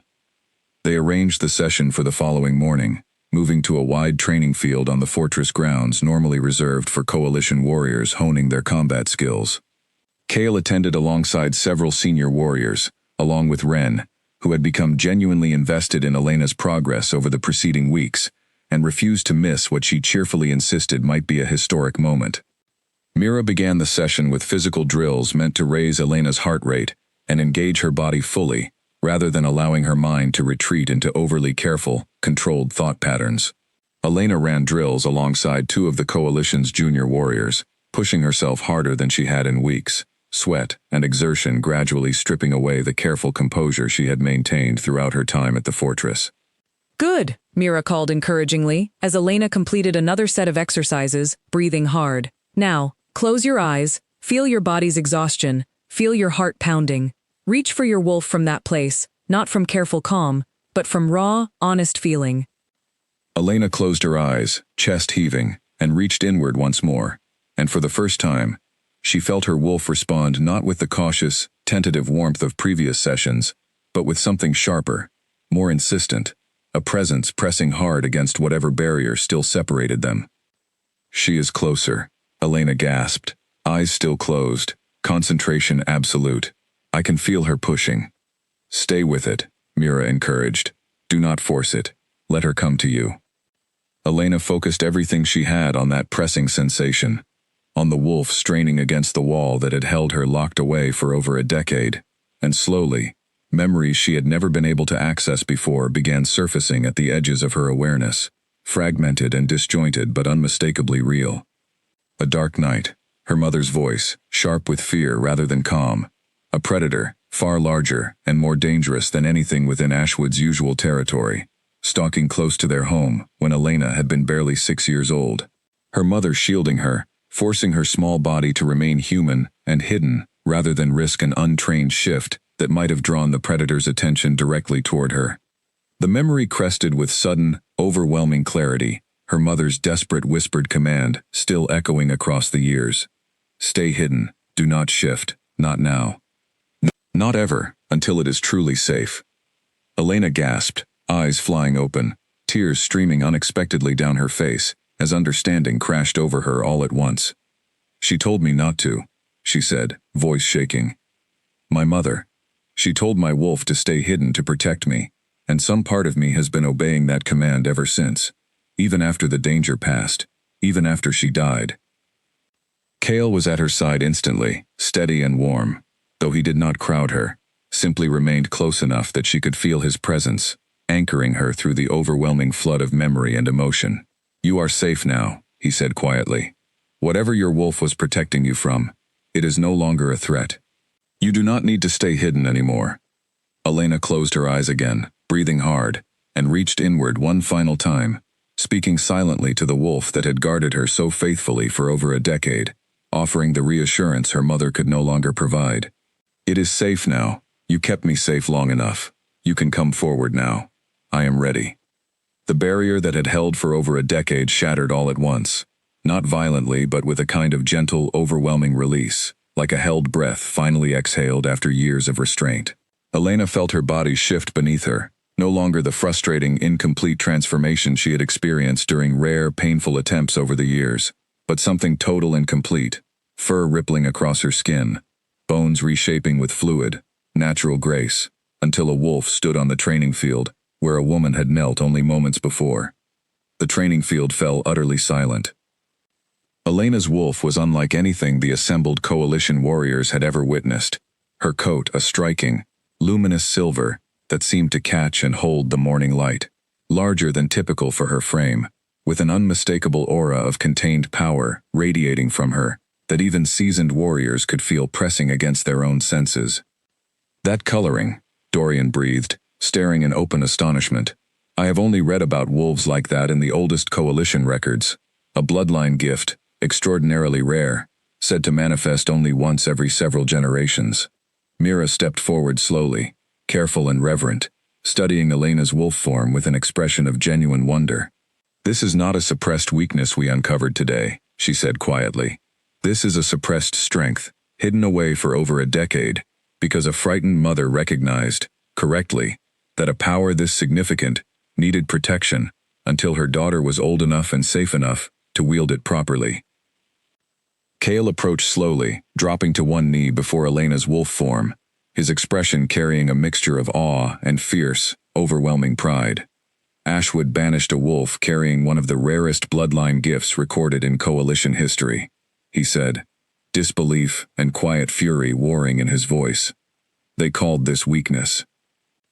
Elena's wolf let out a low, resonant sound, something between a growl and a mournful acknowledgement of just how badly her former pack had misjudged her, and Cale reached out slowly, giving her every opportunity to pull away if she wished, resting his hand gently against her fur when she remained still.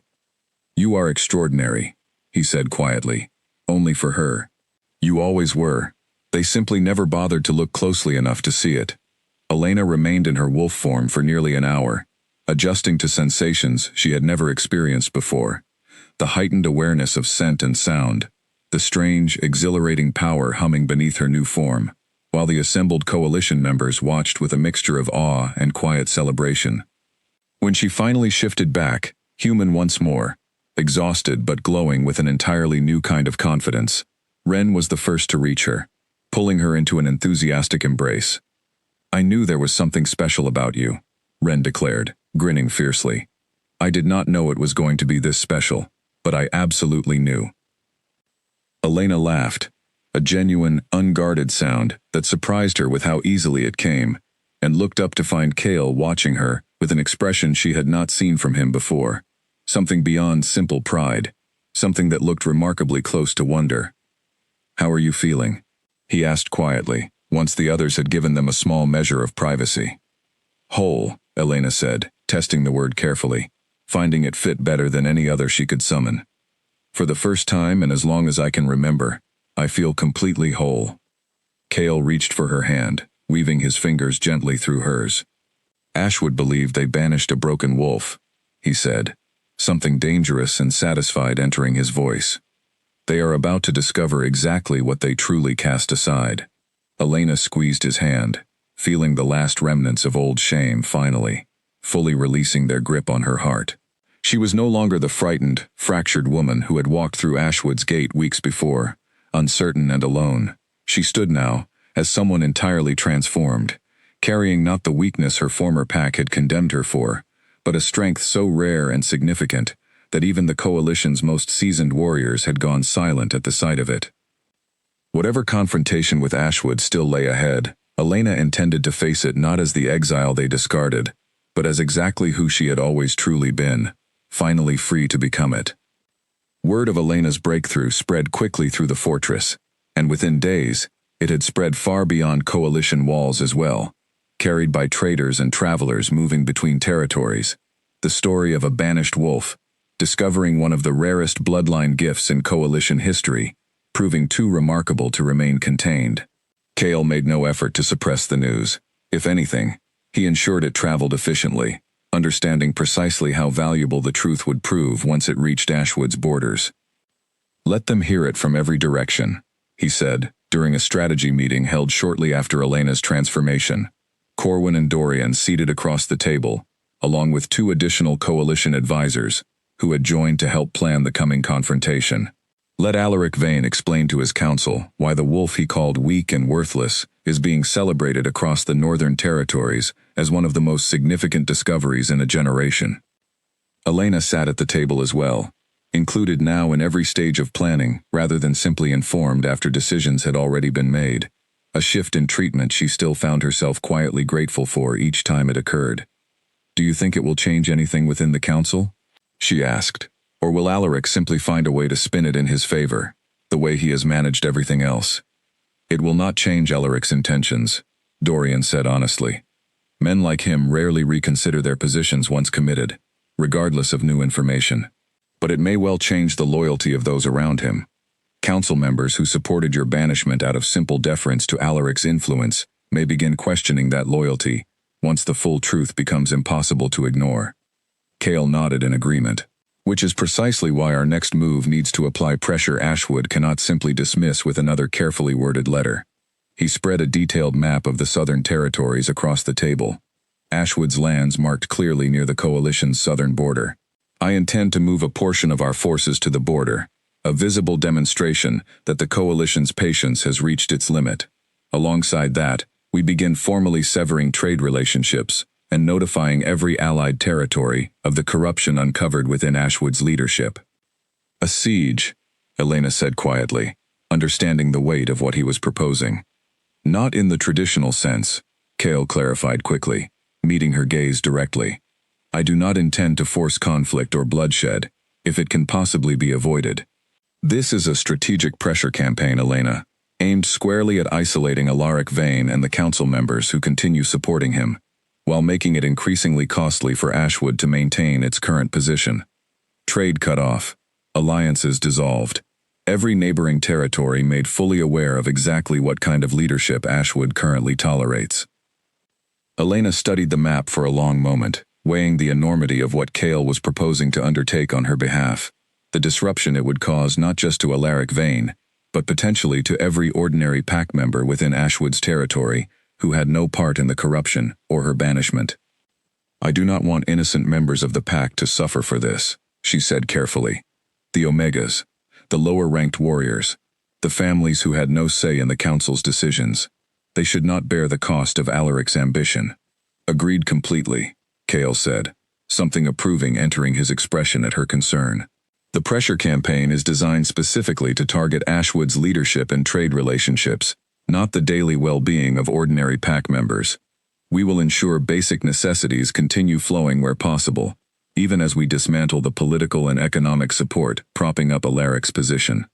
Corwin leaned forward, adding a further consideration. It is also worth noting that isolating Ashwood economically and diplomatically will likely accelerate internal fractures within the council far more effectively than any direct show of force. Men like Alaric maintain power through the loyalty of those who benefit from association with him. Remove those benefits, and that loyalty tends to crumble remarkably quickly. Elena nodded slowly, finding herself in full agreement with the careful, strategic approach Cale was proposing, one aimed at genuine accountability rather than simple destruction. "Then let us begin," she said, quiet determination steadying her voice. "I am ready to see this through to the end." The coalition's forces moved south over the following days, a visible, disciplined presence establishing itself along Ashwood's border, not in overt aggression, but in unmistakable, deliberate demonstration of the coalition's seriousness. Word reached them quickly that the sight had caused considerable alarm within Ashwood's territory, warriors doubling their own border patrols, ordinary pack members growing increasingly anxious about a conflict they did not fully understand the origins of. Simultaneously, Cale's advisors began the careful, methodical work of severing trade agreements between Ashwood and its neighboring territories, sending formal notifications to every allied pack within the region, detailing the corruption uncovered within Ashwood's council. The response from allied territories proved swift and largely sympathetic to the coalition's position, several packs immediately suspending their own trade relationships with Ashwood, pending further clarity on the situation. Elena watched the pressure campaign unfold with a strange, complicated mixture of satisfaction and lingering unease, grateful for the accountability finally being demanded of Ashwood's leadership, while still carrying genuine concern for those within the pack who had done nothing to deserve the disruption now reaching their daily lives.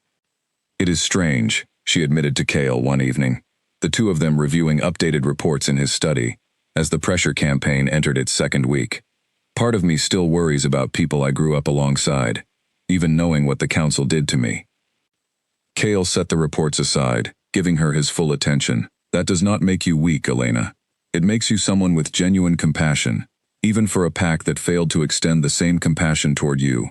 That is not a flaw to overcome. It is simply part of who you are." "Sometimes I worry it makes me foolish," she admitted quietly. "It does not," Cale said firmly. "Compassion and strength are not opposites. You can hold Alaric Vane and Ashwood's council fully accountable for their choices, while still caring about the well-being of ordinary pack members, caught in the consequences. Both things can be true simultaneously." Elena considered his words, feeling some of the guilt easing from her shoulders. "How is the pressure campaign progressing?" "Effectively," Cale said, sliding the latest report toward her. 3 additional council members have quietly reached out through intermediaries, indicating growing unease with Alaric's handling of the situation. Trade disruptions are beginning to create real strain within the territory, and reports suggest internal disagreement within the council itself over whether continued defiance serves anyone's interests beyond Alaric's own. Elena scanned the report, feeling cautious hope stirring alongside her lingering concerns. "Do you think this will be enough to force real change, without requiring further escalation?" "I believe it is close," Cale said honestly. "Though I suspect Alaric will not surrender his position easily, regardless of how thoroughly his support erodes around him. Men who have built their influence through manipulation and corruption rarely relinquish it willingly, even when the walls are visibly closing in." Over the following days, the pressure campaign continued intensifying, coalition forces maintaining their steady, disciplined presence along the border, while trade disruptions rippled increasingly through Ashwood's economy. Reports filtering back to the fortress painted an increasingly clear picture of a pack fracturing under the weight of leadership decisions that could no longer be justified or hidden from scrutiny. Then, nearly 3 weeks into the campaign, word reached the fortress of a development none of them had fully anticipated. A faction within Ashwood's council, led by a longtime member named Edgar Thorne who had grown increasingly vocal in his opposition to Alaric's continued influence, had begun quietly gathering support for a formal challenge to Alaric's position, citing the mounting evidence of corruption and the devastating economic consequences of his continued defiance against the coalition. "This is the opening we have been waiting for," Cale said, studying the report with sharp, focused attention. "If Edgar Thorne can successfully rally enough council support, we may see Alaric's influence collapse from within, without requiring further direct pressure from us at all." Elena felt a fierce, hopeful energy rising in her chest at the possibility. "Do you think it will succeed?" "I do not know yet," Cale admitted honestly. "But I intend to make certain Edgar Thorne understands the coalition stands ready to support meaningful reform, should his challenge prove successful. Sometimes the most effective pressure is simply making it clear that a better path forward exists, and that pursuing it will not be met with continued hostility." Cale dispatched a careful, discreet message to Edgar Thorne through trusted intermediaries, offering coalition support for genuine council reform, while making clear that continued protection of Alaric Vane's position would only deepen the consequences already straining Ashwood's territory.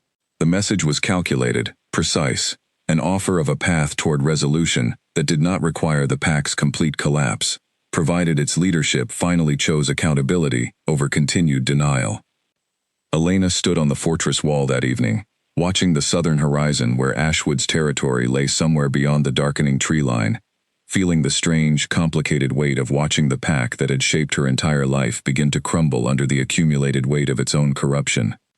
Cale joined her quietly, standing close, without crowding her, offering steady, silent support, as she processed the enormity of what was unfolding.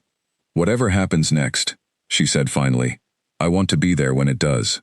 I do not want to watch this from a distance any longer." "You will be," Cale promised, his voice steady and certain in the gathering dark. "Whatever comes, you will face it standing exactly where you belong, not as the woman they banished, but as the reckoning they never saw coming." Elena nodded slowly, watching the last light fade over the southern horizon, feeling the fierce, steady presence of her wolf settled comfortably within her now, no longer hidden, no longer afraid, ready for whatever confrontation still lay ahead. The formal challenge to Alaric Vane's council seat came to a head on a cold, overcast morning, nearly a month after Elena's banishment, and word of the confrontation reached the coalition fortress within hours, carried by one of Edgar Thorne's own messengers, a young beta named Oliver who arrived exhausted and travel-worn, requesting an urgent audience with Cale. "The council convened at dawn," Oliver reported, standing before Cale and Elena in the main hall, still catching his breath from the hard ride north. Edgar Thorne presented the full evidence of financial corruption, alongside testimony from two other council members, who had grown increasingly uneasy with Alaric's leadership. It grew heated quickly. "And?" Cale pressed, though Elena could see the careful control he maintained, unwilling to let hope run ahead of confirmed facts. "Alaric denied everything initially," Oliver continued. "But when Edgar presented detailed trade records matching the discrepancies your investigation uncovered, records neither Edgar nor anyone outside your coalition should have had independent access to, Alaric grew visibly desperate. He accused Edgar of colluding with outside forces to destabilize Ashwood's leadership, but the accusation carried little weight, given how thoroughly the evidence had already been laid out." Elena's heart pounded as she listened, hardly able to believe the moment she had waited weeks for was finally unfolding. "What happened then?" "Alpha Cassian called for a vote," Oliver said, "whether to suspend Alaric Vane from the council, pending full investigation into the corruption charges. It passed, 5 votes to 2, with only Alaric's closest allies opposing." A wave of fierce, overwhelming relief washed through Elena, though it remained tangled with lingering disbelief that the man who had orchestrated so much suffering might finally be facing genuine consequences. "And my banishment? Was it addressed?" Oliver's expression grew more careful. "Alpha Cassian ordered a full review of every decision Alaric influenced during his time on the council, including your case specifically. He has not yet reversed the banishment formally, but Edgar Thorne assured me the review is expected to result in your case being overturned, along with public acknowledgement of the wrongful circumstances surrounding it." Cale's hand found Elena's, squeezing gently. "This is significant progress," he said quietly, "though I understand if it does not feel like enough yet." "It is a start," Elena said, though something restless stirred inside her, a need for more than a council review conducted safely within Ashwood's walls, far from where she could witness it firsthand. But I do not want to simply wait here for news filtered through messengers and second-hand reports. I want to go there myself. Kale studied her carefully, weighing the request with obvious concern. Elena, returning to Ashwood territory carries genuine risk, particularly with Alaric's position still uncertain, and his most loyal allies still holding influence within the council. I understand the risk, Elena said, meeting his gaze steadily, but I am not the same woman who was marched out through that gate weeks ago, forced to leave without a single chance to speak in my own defense. I have a voice now, and a wolf capable of protecting me, should protection prove necessary. I want to stand before that council myself, and tell them exactly what their decision cost. Not just me, but everyone else Alaric harmed along the way. Kale was quiet for a long moment, clearly torn between his protective instincts and genuine respect for her determination. Finally, he nodded slowly. Then we go together, he said. I will not send you into that confrontation alone, and I doubt you would accept my staying behind regardless. Elena felt a faint, grateful smile tug at her lips. You know me well already. They departed for Ashwood territory 3 days later, a coalition escort accompanying them, alongside Corwin, Dorian, and Mira, who insisted on joining, given the emotional weight the confrontation would likely carry. The journey south passed with a strange, charged tension, Elena finding herself increasingly nervous the closer they drew to the border, old fears resurfacing despite everything she had gained in the weeks since her banishment. You do not have to prove anything to them, Kale reminded her gently as they approached the final stretch of road before Ashwood's territory, sensing her mounting anxiety. Whatever happens in that meeting hall, your worth was never something they had the power to determine, regardless of what they once convinced you to believe. Elena took a steadying breath, drawing strength from his words, and from the steady, confident presence of her wolf, settled just beneath the surface, no longer hidden, ready to emerge, if genuinely needed. I know that now, she said. I am not walking in there seeking their approval. I am walking in there to make certain they understand exactly what they lost, the day they chose corruption over decency. They crossed the border as the sun climbed toward midday, and word of their arrival spread quickly through Ashwood's territory, pack members emerging from homes and workplaces to watch the procession pass, whispers following them the entire way toward the meeting hall where Elena's banishment had been decided weeks before. Alpha Cassian met them at the hall's entrance, his expression carrying a complicated mixture of wariness and something that might have been genuine regret. Elena, he said, inclining his head slightly, an acknowledgement that carried far more weight coming from an Alpha than it might have from anyone else. And Alpha King Draven, we were not expecting your personal presence today. I imagine not, Kale said evenly, his tone carrying quiet authority, without open hostility. But given the significance of today's proceedings, I felt our presence was warranted. Cassian nodded slowly, gesturing them inside.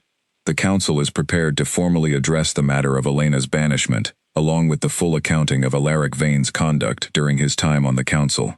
Given recent developments, I believe you will find today's proceedings satisfactory. They entered the meeting hall to find it as packed as it had been the day of Elena's banishment, though the atmosphere carried an entirely different weight now, tension and uncertainty rippling through the assembled crowd, rather than the cold, decided finality of that earlier day.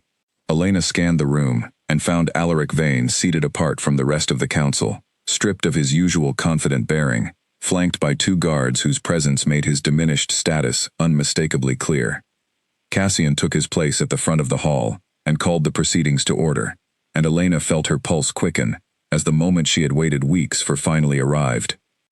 3 weeks ago, this council banished Elena Voss from Ashwood territory, citing her inability to complete a full shift as sufficient justification under pack law, Cassian began, his voice carrying clearly through the silent hall. Since that decision, a thorough investigation has revealed troubling evidence suggesting the true motivations behind that banishment had far less to do with pack law and far more to do with the personal ambitions of one council member. He turned toward Alaric, whose jaw tightened visibly beneath the weight of every eye in the room. Alaric Vane has been formally charged with embezzlement of pack resources spanning nearly 5 years, along with orchestrating the wrongful exile of at least 3 pack members whose continued presence threatened his growing influence within this council, Elena Voss among them. A wave of shocked murmurs swept through the crowd, and Elena watched, with a strange, distant satisfaction, as faces that had once looked at her with contempt now turned toward Alaric, with dawning, horrified understanding. "This is absurd," Alaric said, rising from his seat despite the guards flanking him, his composure finally cracking under the mounting pressure. "I acted in the pack's best interest. Elena Voss was a liability that jeopardized our security during a time of genuine crisis." "Enough," Cassian said, his voice cutting through the hall with an authority that silenced Alaric immediately. "The evidence presented, financial records, testimony from affected pack members, correspondence detailing your manipulation of council votes, leaves no reasonable doubt regarding your true motivations. You did not banish Elena Voss to protect this pack. You banished her because her father stood in the way of ambitions you have pursued for over a decade, and her supposed weakness offered a convenient justification the council was too willing to accept without proper scrutiny." Alaric's expression twisted with fury and desperation in equal measure, though he said nothing further, apparently recognizing the futility of continued denial before evidence this comprehensive. Cassian turned to address the full assembly. "The council formally reverses Elena Voss's banishment, effective immediately. Her pack mark and standing within Ashwood territory are restored in full, along with public acknowledgement of the wrongful circumstances surrounding her exile." He paused, glancing toward Elena with an expression that carried genuine remorse. "Additionally, this council extends its sincerest apology for a decision that never should have been made, and for a failure of judgment that caused genuine harm to one of our own." The hall remained silent, waiting, and Elena felt every eye turned toward her, awaiting her response. She stepped forward slowly, feeling the weight of the moment settle over her, aware that whatever she said now would be remembered far longer than the humiliation of her original banishment. "I do not want my pack mark restored," she said finally, her voice clear and steady, carrying easily through the silent hall. A fresh wave of murmurs rippled through the crowd, surprise evident on every face. "For years, I believed my worth was tied entirely to my place within this pack, to the approval of people who never once bothered to understand who I truly was, before deciding I was worthless. I know now that was never true. My worth was never something Ashwood had the power to grant or take away." She turned slowly, meeting the eyes of the crowd gathered before her, no longer flinching from their attention the way she once had.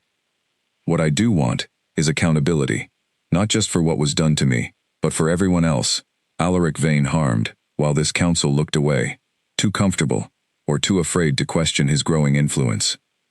I want the resources stolen from Ashwood's most vulnerable members restored. I want genuine reform, real oversight to ensure something like this can never happen again." Cassian nodded slowly, something like respect entering his expression. "Both are already underway. Edgar Thorne has proposed a restructured council with increased transparency and accountability measures, along with full restitution for every pack member harmed by Alaric's corruption. The Northern Coalition has offered to provide temporary oversight during this transition, should this council accept the assistance." Cale stepped forward then, standing beside Elena, his presence steady and unwavering. "The Coalition remains willing to support genuine reform within Ashwood, provided this council demonstrates real commitment to the accountability Elena has rightfully demanded. We do not seek to control Ashwood's governance. We seek only to ensure that what happened to Elena and to every other pack member harmed by Alaric's corruption is never allowed to happen again." Cassian inclined his head. "The council accepts the coalition's offer of oversight during our transition toward genuine reform."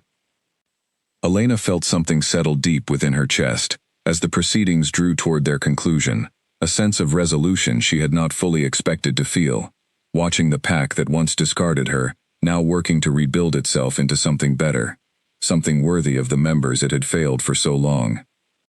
As the hall began to empty, several pack members approached her cautiously, offering quiet apologies for their silence during her banishment, expressions of genuine regret that Elena accepted with a grace she had not known she possessed until this moment. She would not forget what had been done to her, would not pretend the wound had fully healed simply because justice had finally been served.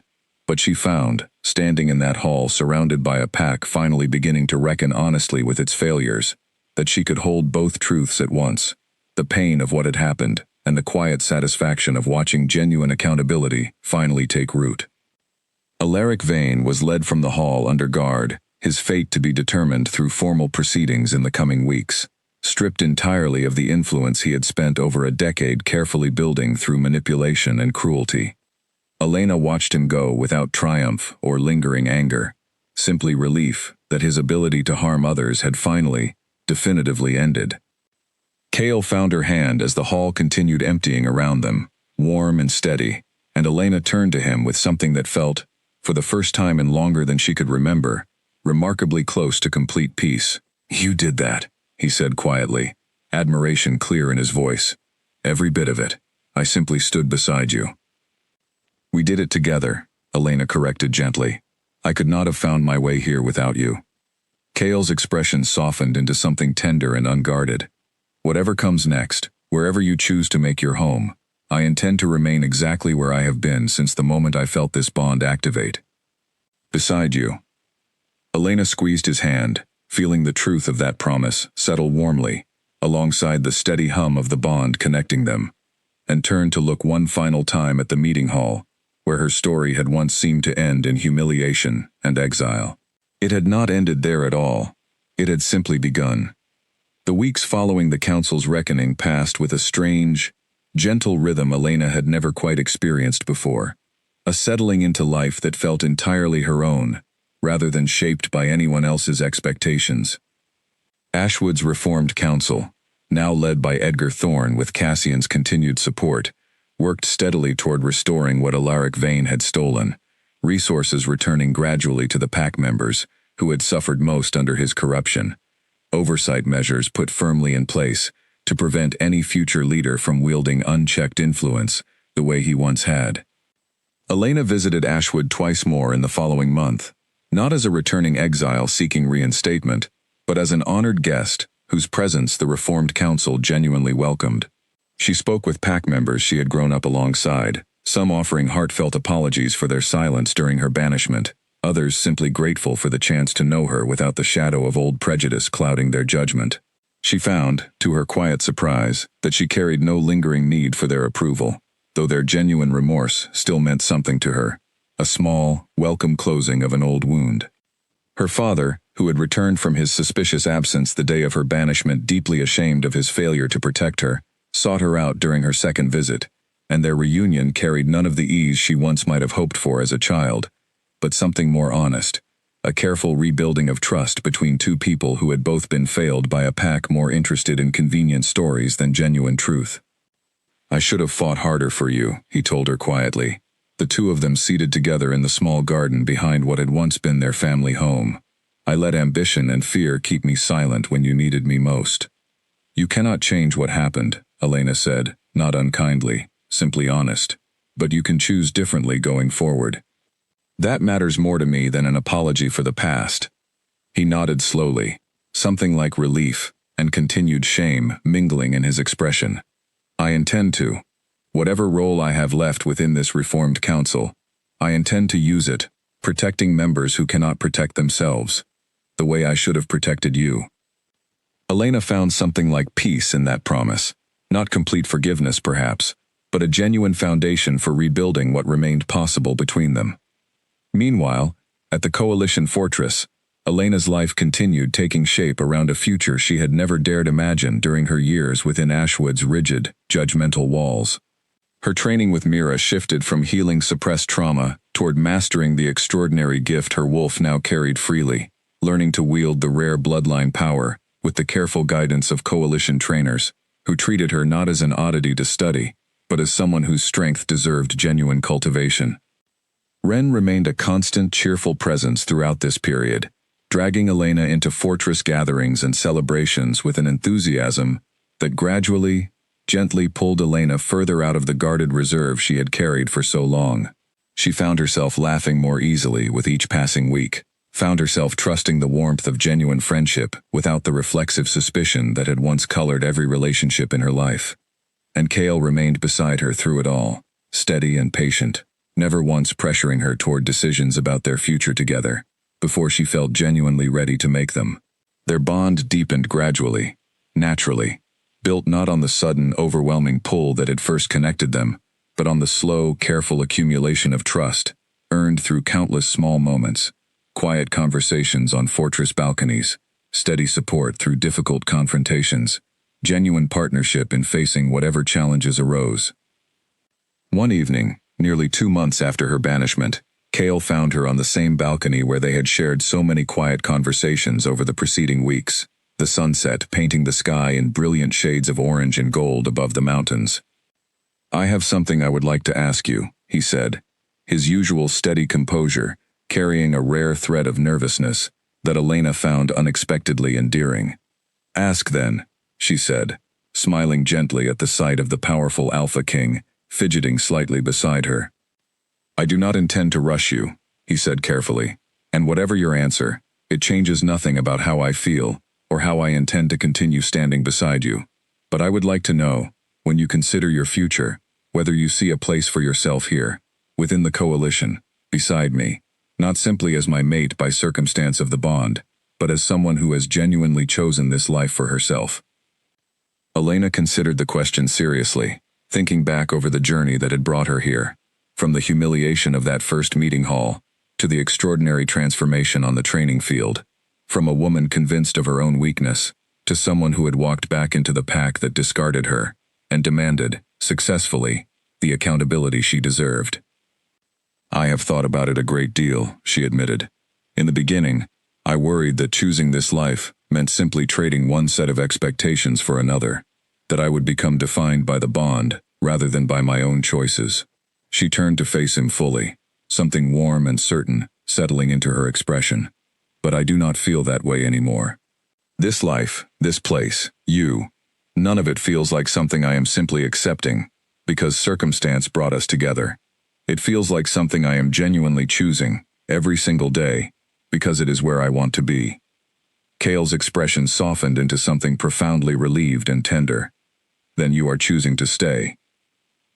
"I am choosing to stay," Elena confirmed, warmth spreading through her chest, alongside the steady hum of the bond that had once frightened her with its intensity, and now felt simply like home. "Not because Ashwood no longer wants me back, and not because the bond gives me no other option, because I have built something here worth choosing, something entirely my own." Kale reached for her then, drawing her close, and Elena went willingly, resting her head against his chest, listening to the steady rhythm of his heartbeat beneath her ear, feeling more completely at peace than she had ever believed possible during those long, difficult years within Ashwood's judgmental walls. "They called you weak," Kale murmured against her hair, his voice carrying quiet, fierce pride. "They banished you believing they were protecting their pack from a liability. Instead, they cast aside one of the most remarkable wolves I have ever known, and handed her directly into a life where her true strength could finally be seen." Elena smiled against his chest, feeling the truth of his words settle deep and warm within her. "Their loss," she said simply, "became my beginning." They stood together on the balcony as the sun finally sank below the mountains, the fortress settling into peaceful evening stillness around them, and Elena felt, for the first time in her entire life, that she had found not just safety, not just belonging, but the genuine, hard-won freedom to become exactly who she was always meant to be. Below them, the coalition fortress hummed with quiet evening life, warriors returning from patrol, children's laughter drifting up from the courtyard, the steady rhythm of a community built on genuine strength rather than convenient cruelty. Elena had walked through Ashwood's gate weeks ago believing her story had ended in humiliation and exile. She understood now, standing here with Kale's arms wrapped steady and warm around her, that it had never been an ending at all. It had simply been the moment her true story finally began, the moment a woman the world called weak discovered exactly how extraordinary she had always truly been, and found, at last, a home worthy of that strength.